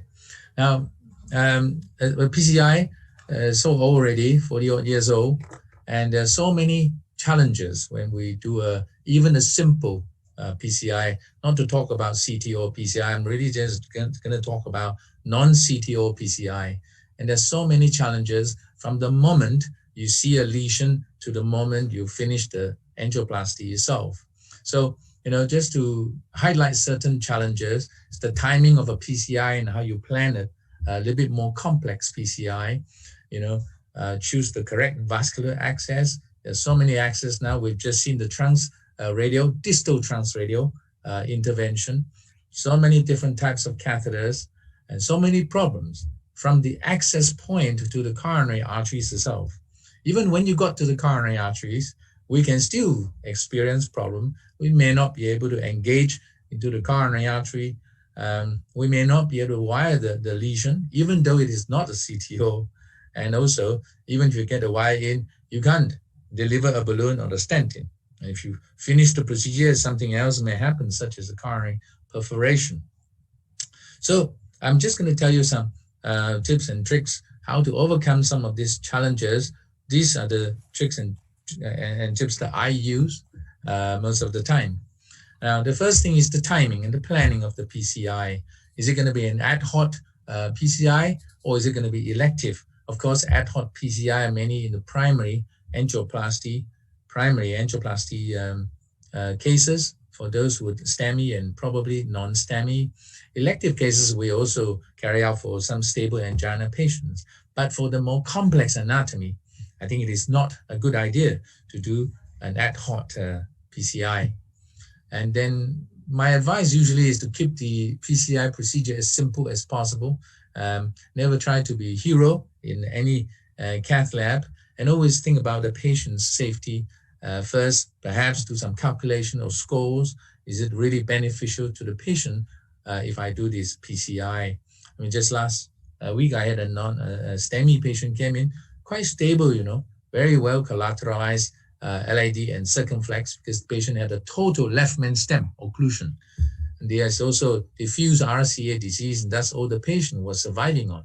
And because he was quite stable, I sent the patient for a bypass operation. So PCI is not always the answer to everything.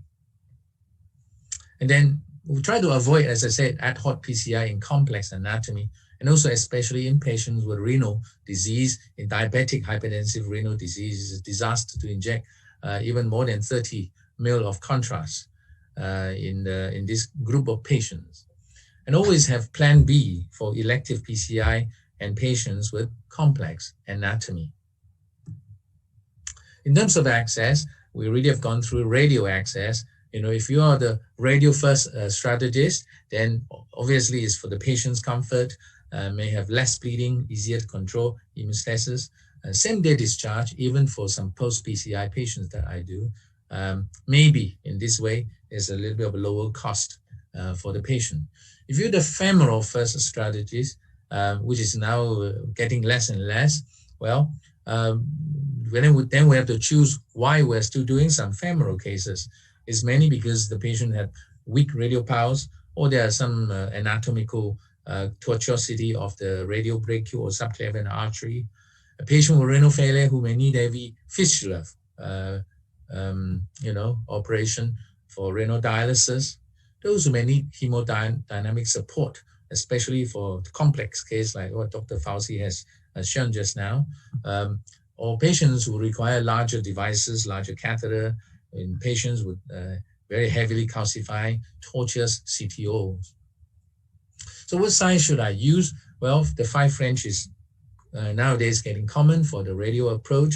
I don't do the distal transradial intervention. Mine is still the conventional radial intervention. One day I have to come over to Thailand or Taiwan to look at and learn about this distal transradial approach, I guess. And the 5 French I've also done sometimes ad hoc simple. I use the word simple PCI lesions, that you can see just about 85%, 90%. And you have confidence that you just do a balloon and then can put a stent and then go home, you see. But as we all have seen today, we should never even underestimate a simple PCI. It can always be associated with some problems. 6 French is the standard for radial. Can do ad hoc PCI, can even do kissing balloons using 6 French nowadays. And also, if you need to, rotablator up to 1.5 Burr. And 7 French system, sometimes I also use it for radial side, but usually on the femoral side for more complex PCI. And the rotablator can take up to 1.75 millimeter Burr. And if the arteries are too tortuous on the way to the coronary and route to the coronary, then my advice is to use a stiff wire to straighten up the proximal vessels. Now, if the whole vessel, aorta, or subclavian, whatever, are very tortuous, then no choice, you may have to put a long braided sheath in to straighten up the proximal half of the artery, and then use your catheter and the stiff wire to straighten up the distal half of the artery. And try to use a JR4 to navigate, to direct the wire direction. Diagnostic JR4 is very helpful to help you to direct the direction of your wire. Okay, I've also used torpedo balloon technique, whereby you use a small balloon. If you're using a 6 French guiding catheter, use a 2 millimeter balloon, just inflate it in a very low pressure so that the tip of the guiding catheter becomes a taper guiding catheter, and you can advance the guiding catheter without scratching or damaging or causing any dissection to the subclavian artery or aorta on the way up to the coronary arteries. And most of the time, you may have to use a combination of the above techniques when you encounter a very tortuous vessel. And this is a radial artery approach, and this is a problem now with the diagnostic this is a diagnostic catheter, and the 035Y has experienced some resistance. And in my lab, whenever there's some resistance, the scrub nurse will have to inform us, and then we will do a fluoroscopy, have a look at where the level of the problem is. And we should never, ever force this wire to go any further. And if you have any doubt or any resistance, always do an angiogram to create a roadmap for yourself so that you know whether it is worth proceeding, continuing with this procedure in using this route. And you can see here, we can do an angiogram, and you can see this artery is really tortuous. There's a loop that comes down and then goes up again to above the elbow brachial level. But sometimes you can put a Terumo wire, a hydrophilic wire in, and if you can cross, then you advance the Terumo wire all the way up until you've got very little left in the hub, in the other end of the catheter. And then what I'll do is I'll advance this catheter slowly until the first bend, and then I would then pull the wire and the catheter back together, and immediately I would advance the catheter so that you don't have to change to another access route. Okay, so this is the pull wire and catheter, and then the push catheter technique. So you now have got into the arteries of the heart, the coronary arteries, but you cannot engage the coronary arteries. So the advice here is obviously try different types and shapes of guiding catheters. But if you can see the coronary arteries being very close when you inject some dye, it's very close to the ostium. You can actually wire the artery, okay, and then use a guide extension. Now, today we've talked a lot about guide extension. I think this is one of the uses of guide extension as well. And if you don't have guide extension in your lab, you can actually engage the artery, coronary artery, with the diagnostic catheter first. Then you use a long wire, or you use a wire extension into your 014 coronary wire. Then exchange very slowly to a guiding catheter. Okay, so that's another way, but it takes a much longer time to do so. Now you wire the artery, but you can't deliver your balloon or the stent. So what do? You pre-dilate once more the lesion to a higher pressure. And sometimes, as I said, a dissection is actually necessary for a stent to go in. So you open up the artery, but you can use a high pressure balloon, but never oversize the balloon. And you can always undersize the balloon and go to a higher pressure to create that channel for your stent to go past. Can use a buddy wire, but nowadays I think this guide extension catheter is becoming more and more popular, and I also have started using more and more the guide extension catheter to facilitate my passing of the balloon and the stent. We've also seen the anchor balloon technique being used, or you can also use an anchor wire and balloon technique. And plaxification of the JR4 guiding catheter with guide extension is also gaining popularity. And it takes a little bit of experience just to rotate this catheter to make it into like an amplex shape. If you still cannot, well, then use a shorter stent. Of course, becomes a more expensive procedure.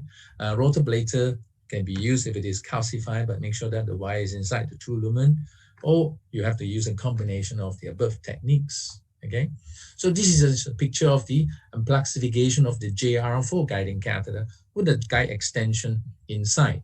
You can see here, if you just use an amplex catheter, okay, the support here is where the contact point is with the aortic wall inside, okay, with the catheter inside. Now, an amplex catheter usually probably looks this shape, you know, so there are two supporting contact points here. But if you can use a guide extension and you advance the guide extension further down, such as in this one, then you have more contacts now, not just with the aortic wall, but also with the coronary arteries itself, and you will create yourself more support to deliver your balloon, especially your stents, into more distally.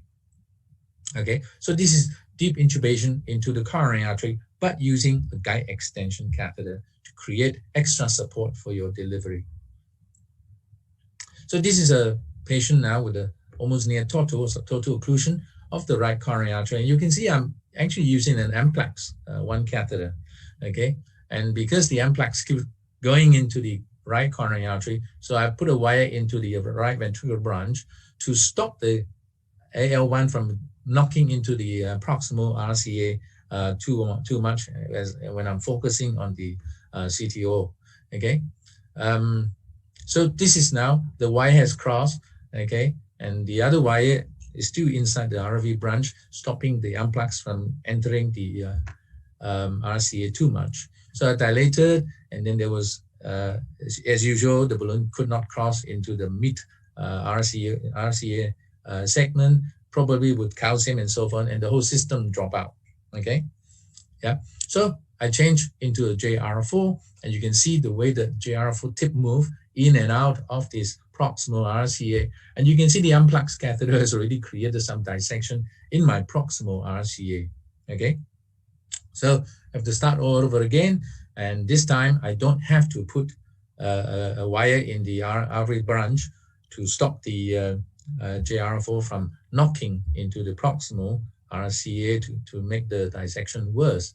So again, the wire has crossed, and I've now put a guide extension catheter into the tip of the JR4 into the proximal end near the CTO.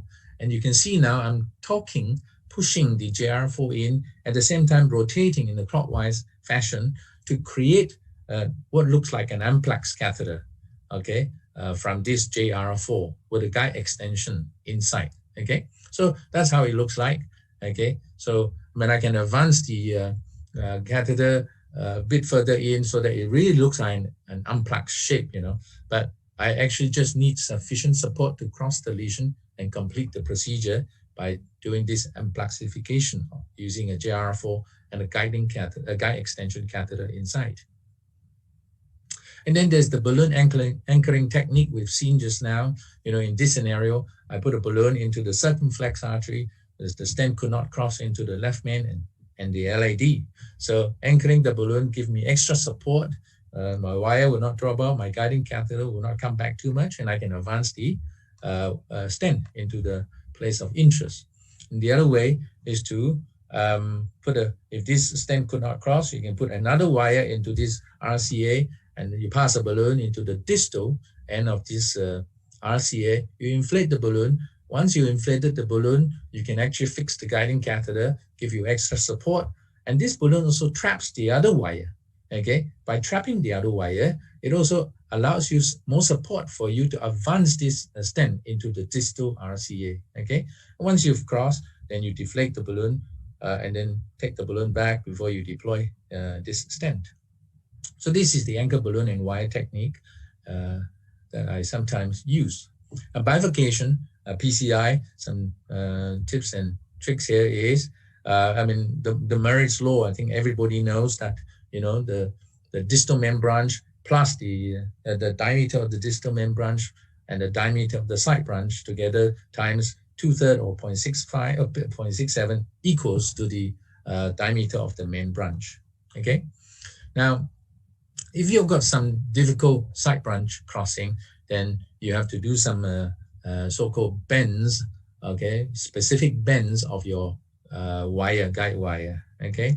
And this is a wire that you can bend, create two bends, one proximal bend and one distal bend, okay? So proximal and distal bend, all right? And you make this wire look like a Judkins left catheter.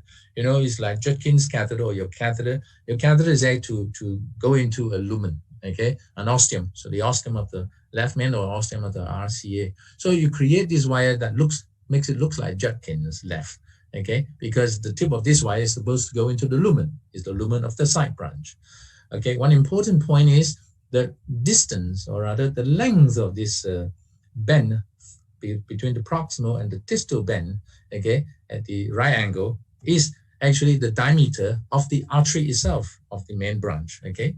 So you can see here, yeah, you make that bend so that, yeah, that distance is actually the diameter of the artery itself, okay? And that is the hinge point. That hinge point against the opposite wall, when you push, allows you this tip of this wire to go and enter the side branch, okay?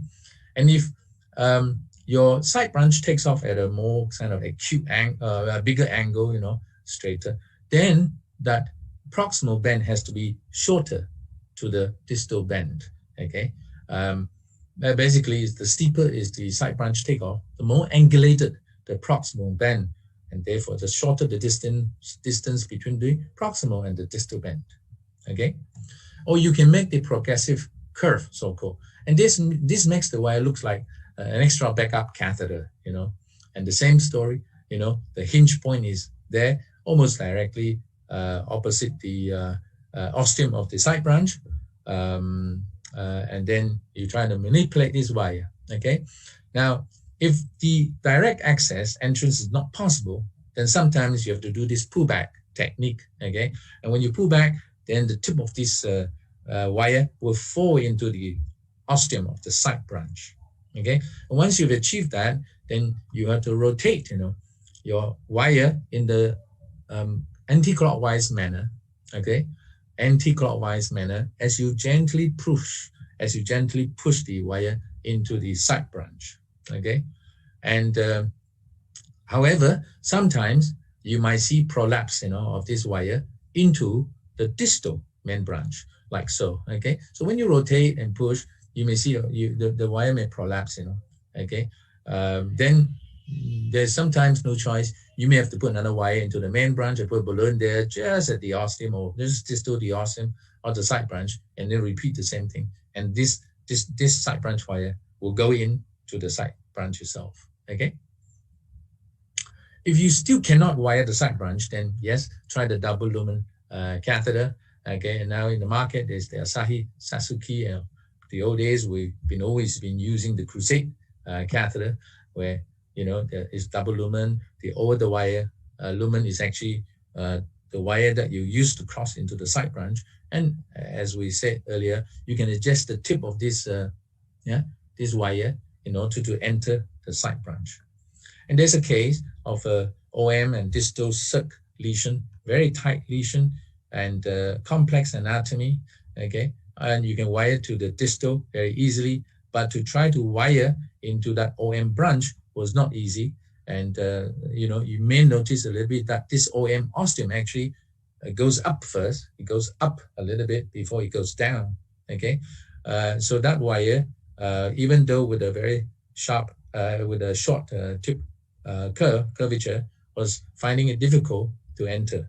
So the next thing was to put a double lumen catheter in, identify where this lesion is, and you can see there are two markers here, one distal and one proximal. And the proximal marker is where the OTW wire will come out. That's the proximal marker. So you place the marker there, and then you put the second wire in, and then you adjust, manipulate the second wire to enter into the OM that I needed. And then, you finish the procedure quite smoothly. It's time saving, okay? What if you still cannot wire the side branch, but this is now after stenting, okay? Then usually we now advocate the POT technique, the proximal optimization technique. And this is basically to overexpand the main branch in front of the side branch, or just proximal to the side branch, okay? By doing so, you facilitate a second wire entrance to the side branch artery, okay? Now you can see here, like here is the main branch, and you can see the side branch here, there's a gap here. So if you try to use a wire to enter this side branch, the wire may enter here and then got trapped here and so forth, okay? If you remove this gap, then more likely that your side branch will find this strut and enter the side branch, okay? But the fact that it's open up bigger allows, facilitates and helps the side branch wire to enter the side branch. Okay, so in terms of bifurcation stenting, the POT technique nowadays is quite essential if you ever use the two-stent strategy techniques, okay? The POT also prevents the wire from, entering too early, i.e. proximal to the side branch entrance, okay? In terms of bifurcation, and also for just like the CTO, sometimes we have to use multiple wires. It's important that you don't, we try to not allow the two wires to mix up, outside where you're working, so that the two wires doesn't tangle up when you want to put balloons and stents in. If it gets tangled up, then you're in trouble. You then have to take one wire back to untangle it and all these things. So you take you more time, more contrast, more radiation, etc. Okay, so outside where your working platform is, you make sure that you have a technique to separate the wires. You may use white gauze, wet white gauze to push the one wire aside from this one that you're working in. And when you want to change, you then have to change and use drapes to cover them or whatever. Okay. And when you pull back on the gel wire, always disengage the guiding catheter, okay? A bit when you pull back on the gel wire to stop the guiding catheter from going into the left main or the ostium RCA and therefore causing some dissection of the ostium of these two arteries, okay? But what if it is not a CTO and you still cannot wire this lesion, okay? The wire will not talk, i.e. you can turn your fingers, whatever, but the tip of the wire doesn't obey your rotation or torque. Then you may have to support that wire by using a microcatheter or inserting a microcatheter. Hydrophilic wires are always obviously better, but you got to watch out for the potential of its dissection and goes up intimately. If it is extreme tortuosity, microcatheter is definitely useful. If it is more proximal, a guide extension is useful. In a severe dissection, then you may not have a choice. You may have to use this progressive true lumen technique or approach. Okay, so there is your dissection here. You've gone subintimal or whatever. There's potentially there are some side branches. Okay, so what you do is you put a wire into the side branch. Okay, and because it enters the side branch, you know it's the true lumen. Then you put a small balloon, a balloon that is just maybe a little bit bigger than the side branch, and then low pressure inflate this balloon. This balloon will be like half in and half outside the side branch. The bit that is outside the side branch will then push the dissection flap or the hematoma, okay, away from the true lumen, creating a larger true lumen here for yourself. Okay, and then you can actually, if you got an OTW wire over the balloon wire, over the wire balloon, you can actually pull this balloon out and put a second wire into this OTW balloon and make sure that there's at least a 60%, 60-degree bend in the tip of this wire, and redirect this wire back into the true lumen, and then advance your balloon further. Now, if not, then it is useful to use the second wire. Leaving the balloon and the wire inside this side branch, use the second wire and enter this and try and cross into the true lumen. Okay, so you carefully direct this wire into the true lumen, back into the true lumen, or a second wire into the true lumen, and then you can continue with your procedure inside the true lumen. Oops, problem, okay? You've almost done everything, you've put your balloons in, you've done your stent. Now, you may have a perforation. Now, it's a good practice, really, to always take a puff, a short angiogram, okay, after the high pressure balloon dilatation, and after your balloon is deflated. Do not take the balloon out immediately, but do a tiny puff of an angiogram to see if a perforation is present. And if the perforation is present, obviously, you just have to push that same balloon back immediately, inflate to a nominal pressure or whatever, and tamponade off the bleeding there. Okay, then consider now, have to think very fast. Okay, how to save this patient. Okay, and when you're doing that, you can just say, just reverse the heparin at least by 50% or 70%. It may or may not help. Some people believe it doesn't help, but in this scenario, I would say anything that potentially can help, just do it. Okay, and then the treatment obviously depends on the type of perforations, and if it is large, then you have to leave that balloon there inflated, clean up another place, or use the same site. You have to do a second puncture of the artery, and because you have to put a second guiding catheter in. Okay, and the Ellis classification of the coronary perforation is here. Type 1 is just dissection without any leakage or extravasation of blood. Okay, but there's still a small risk, if it is high pressure dissection, 8% risk of a tamponade. Okay, type 2, obviously, you can see now some myocardial blushing, but the jet doesn't shoot out, and there may be some staining after you've done the angiogram, a risk of 13% that there may be tamponade. But if it is type 3, where the blood just shoots out, okay, that means it's a huge hole, at least more than 1 millimeter, and these are the urgent ones. Okay, you have to deal with it very fast. Okay, 63 or 2/3 of the patient will have tamponade, and they will develop arrest on the table. Or sometimes you may have a perforation type 4 into the anatomical cavity, such as one of the cardiac chambers or sinus. Okay, type 5 is the added in type 5 distal perforation of a small branch. Okay, and why is it important? Urgent, because there's a high mortality if one has created some perforation of an artery. This is a patient with calcified ostium, has calcified osteo disease of the LAD, a frail woman, okay? And very calcified. As you can see, the stent could not be advanced into the LAD, even after high pressure, non-compliance balloon dilatation. So I've shown you this picture just now. I have to use an anchor balloon technique to advance the stent into the LAD and partly inside the left main stem. Okay, and you can see now the stent has been deployed, 3.519, and this is how the after deployment looks like. There's still an osteo lesion. The stent is under deployed. Okay, so I then use a 4 NC up to 16 atmosphere before I actually want to put the balloon back to do a pot in the left main stem to high pressure. But what happened? You can see now a huge perforation, okay, happen in this proximal LAD, huge perforation. So here you are, that balloon must be put back now to inflate, to stop the bleeding, tamponade this hole, and then you get something urgent, a second puncture, or if you already have a covered stent standby, just insert the covered stent as fast as possible. Okay, but to puncture the second hole is a safer technique, because just in case your covered stent cannot enter the artery, then at least you have that original guiding catheter and original balloons to continue to tamponade off this bleeding. Okay, there's a PDA, not a very important artery, but a lesion there, tortuous, dilated, put a stent in at 12 atmosphere. You can see the artery is not fully dilated. I went up to 18 atmosphere and then deflate, and you see what happened.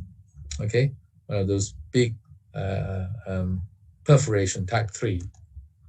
And so after I inflated the balloon there for about 5 minutes, it still has a leak.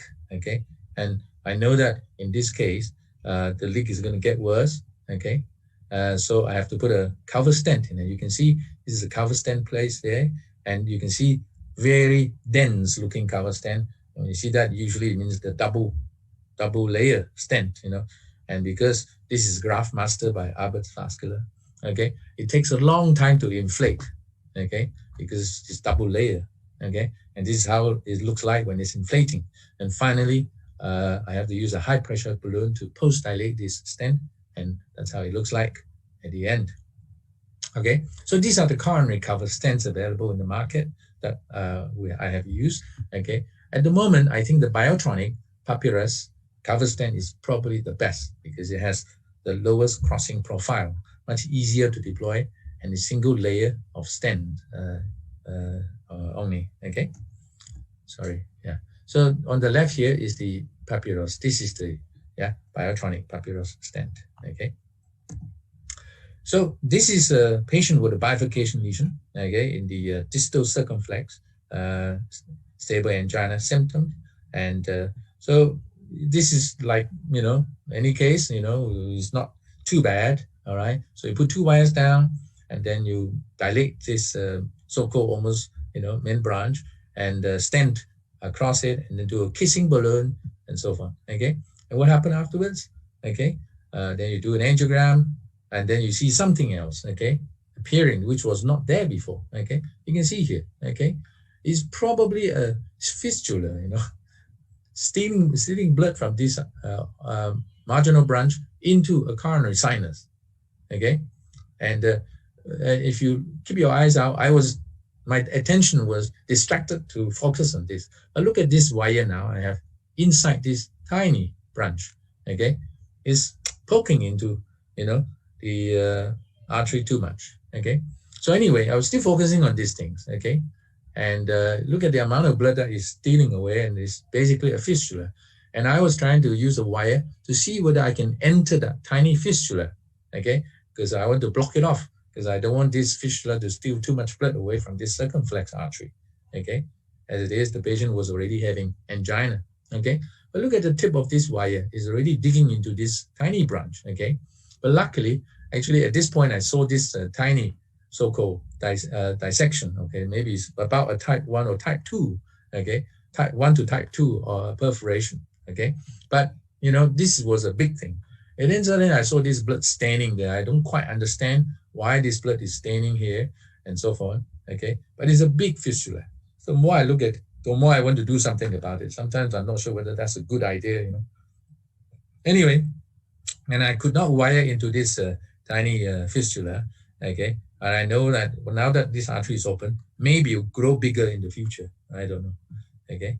So I advanced this microcatheter, I injected there, but I still could not wire this tiny branch that drains blood into the coronary sinus. So what I did was I injected some gel foam, you know, into this area. You can see there are tiny things flying there. That's gel foam with the contrast, okay?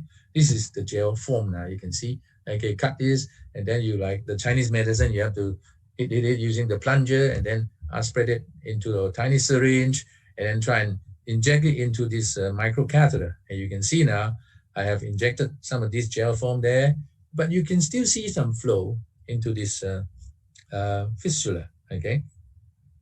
And then I thought, well, I inject some more, another 0.5 ml. So I'm almost block off the whole of this OM, you know, which I just put a stent, okay? And so I waited there for about 5 minutes. Also at the same time, trying to observe whether these other tiny perforations, so-called, you know, type 1, type 2 perforation I created here will get worse or not, okay? So I waited for about 5-10 minutes. Then I repeated the angiogram. And what happened? Look at that. I think all the gel foam has been pushed forward by this, the forward flow. And it looks like, you know, this AV fistula is going to come back again. So finally, I have to put a coil there, okay? These are the coils that we use to block off, perforations or small perforations rather. And you can see here in the bottom, that tiny area, okay, that my second wire has created has not caused any leakage. So I've left this patient and just repeated the echo the next day and make the same night and then the next day, and to make sure that there is no delay bleeding.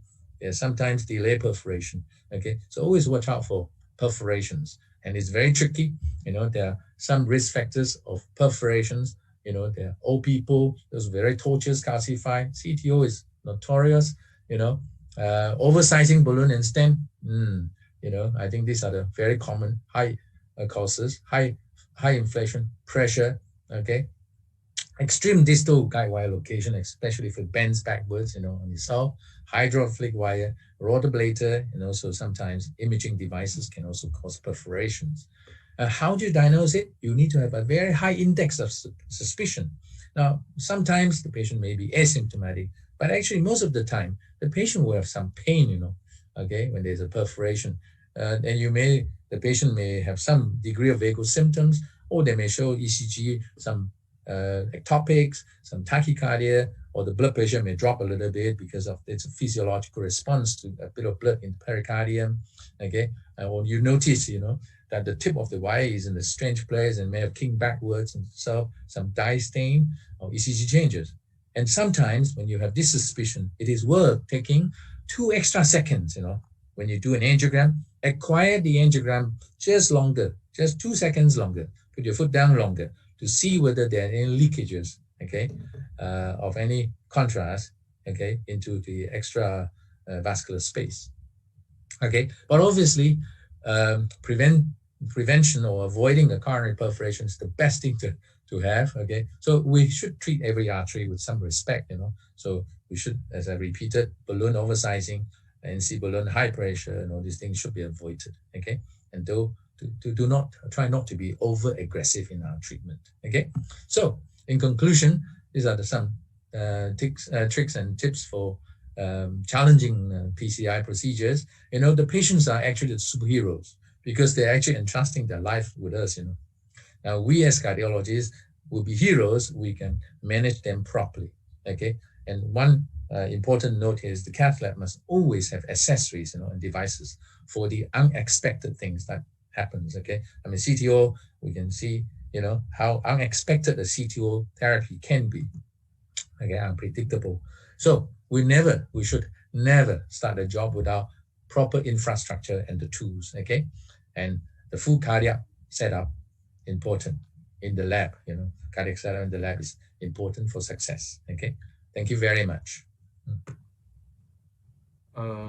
Thank you, Dr. Luo give us a very is a comprehensive review of the tip of trick of PCI, and I have a question. And yeah. How is your strategy for your PCI? So you have the ad hoc PCI or step-by-step PCI, even the simple case? Yeah, I work in a full-time private practice hospital, clinicals in Penang, and we have patients who come in today and this afternoon. They would like to have an angiogram and so on. Okay, in most of the cases, if we suspect there is a significant coronary artery disease, or patient may have angina, or patient may have a strongly positive stress test, okay, then we anticipate the patient's angiogram is going to show a significant lesion. Then we will prepare the patient for an angioplasty procedure. So they'll be given dual antiplatelet therapy, okay? And then they'll be admitted, okay? And a few hours later, they'll go to the cath lab, we do an angiogram. Now, if we do an angiogram and there's one or two simple lesions, I say simple, okay? Nothing actually is simple, but what we call a more straightforward looking lesions, we will, and the patient's already agreed upfront, we will then proceed and do an angioplasty. Usually before the angioplasty, we either show the patient or the relatives outside how the angiogram looks like and why we think, or why I think an angioplasty will be beneficial to the patient, okay?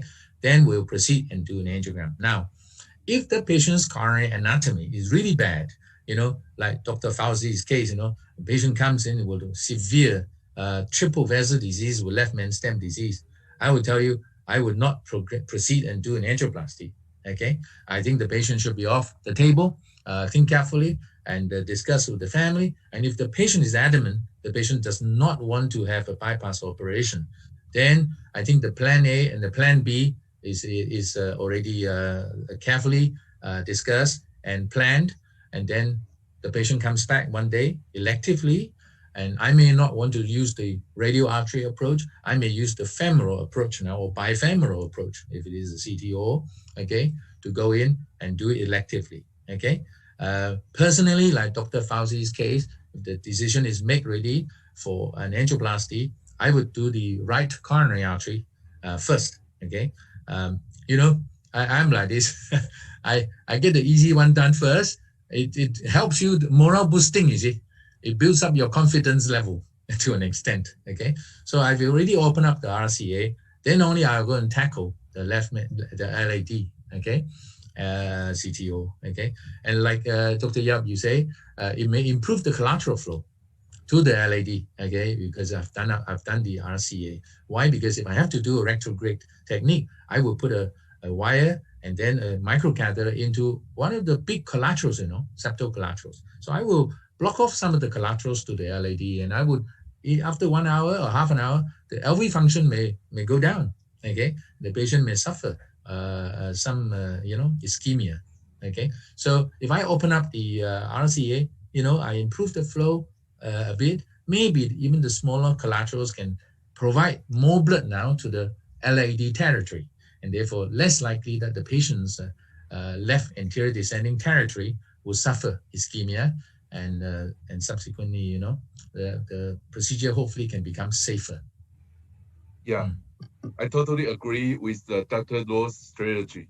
To avoid the complication is the most important. Always respect our arteries. Yes, that's quite important. Yeah. Okay, and I'd like to invite Dr. Luo to close this conference. Okay, yeah. Okay, I like to thank all the speakers for taking time off, and you know, in this strange time, okay? I wouldn't say it's a new normal. I think this is a normal time for us now, okay? Okay, yeah. And I thank the company ABT for helping to organize this webinar. Professor Luo, who was the chairperson, who has to now rush off to his COVID meeting for China, okay? To help to fight this thing, okay? And I think today we have heard a lot about, certainly I myself have heard and learned new things, okay? I mean, you yourself, Professor Yeh, you show some sexy pictures to start with, okay? The small or the slender one is better or not. I think they were both looking good, okay? But, you know, it's interchangeable, okay? Both are good. And of course, you show the distal radial artery intervention, okay? Which may have less complications. And it can even be used not just for coronary, but also for peripheral intervention. And like you say, it may be better for the operator, maybe less radiation because you're standing a little bit, you know, 6 more inches away from the radiation, okay?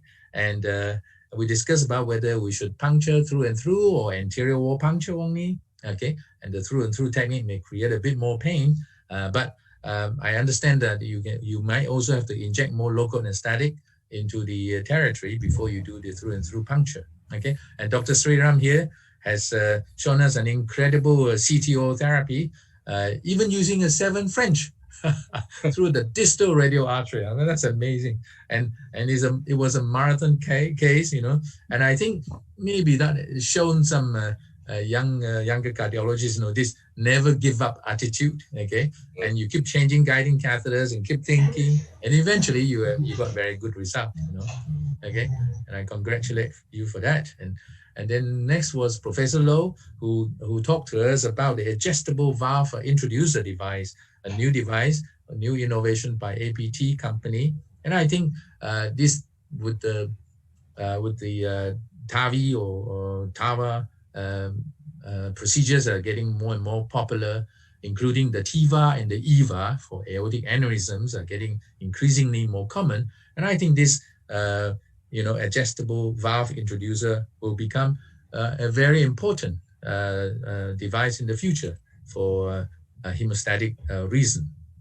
Okay, Dr. Fauzi again showed those very difficult cases, CTO again complex, but he has actually shown us how guide extension catheter is extremely useful in difficult cases. Okay, I must admit, I myself have also been using more and more guide extension catheters, okay, because it is softer, it is smaller, it is less traumatic, it can find its way deeper, and I think that gives us extra support. And APT now has come up with this Expressman, okay, Expressman guiding catheter, and I hope to see it in our hospital very soon. Okay, and so I hope everybody has enjoyed themselves today and learned something new, perhaps. I know this webinar has gone on a bit too long, you know, it's almost like 2.5 hours, but we have talked about different things. And I hope the tips and the tricks that I've given just now have also helped some people, okay, to improve and the procedure, and also to help the procedure to become a safer procedure for the patients. Okay, and with that, I'd like to thank all the audience. I can't see any one of you, but I hope you can hear some of us or hear me now. And I'd like to thank you for attending this webinar. And I'd like to thank this APT again for helping to organize this very useful and educational webinar. And I'd like to thank everybody very much. Thank you. Okay. Yeah. And we hope to see each other. Yeah. Yeah. After Okay. the pandemic. Okay. Yeah. And we Just hope to thanks shake hands with each other, you know. Yeah. Sure. Thank you. Okay. Yeah. Thank you very Enjoy, much. yeah. Good to see you again. Yeah. Bye-bye. Bye-bye. Yeah. Bye.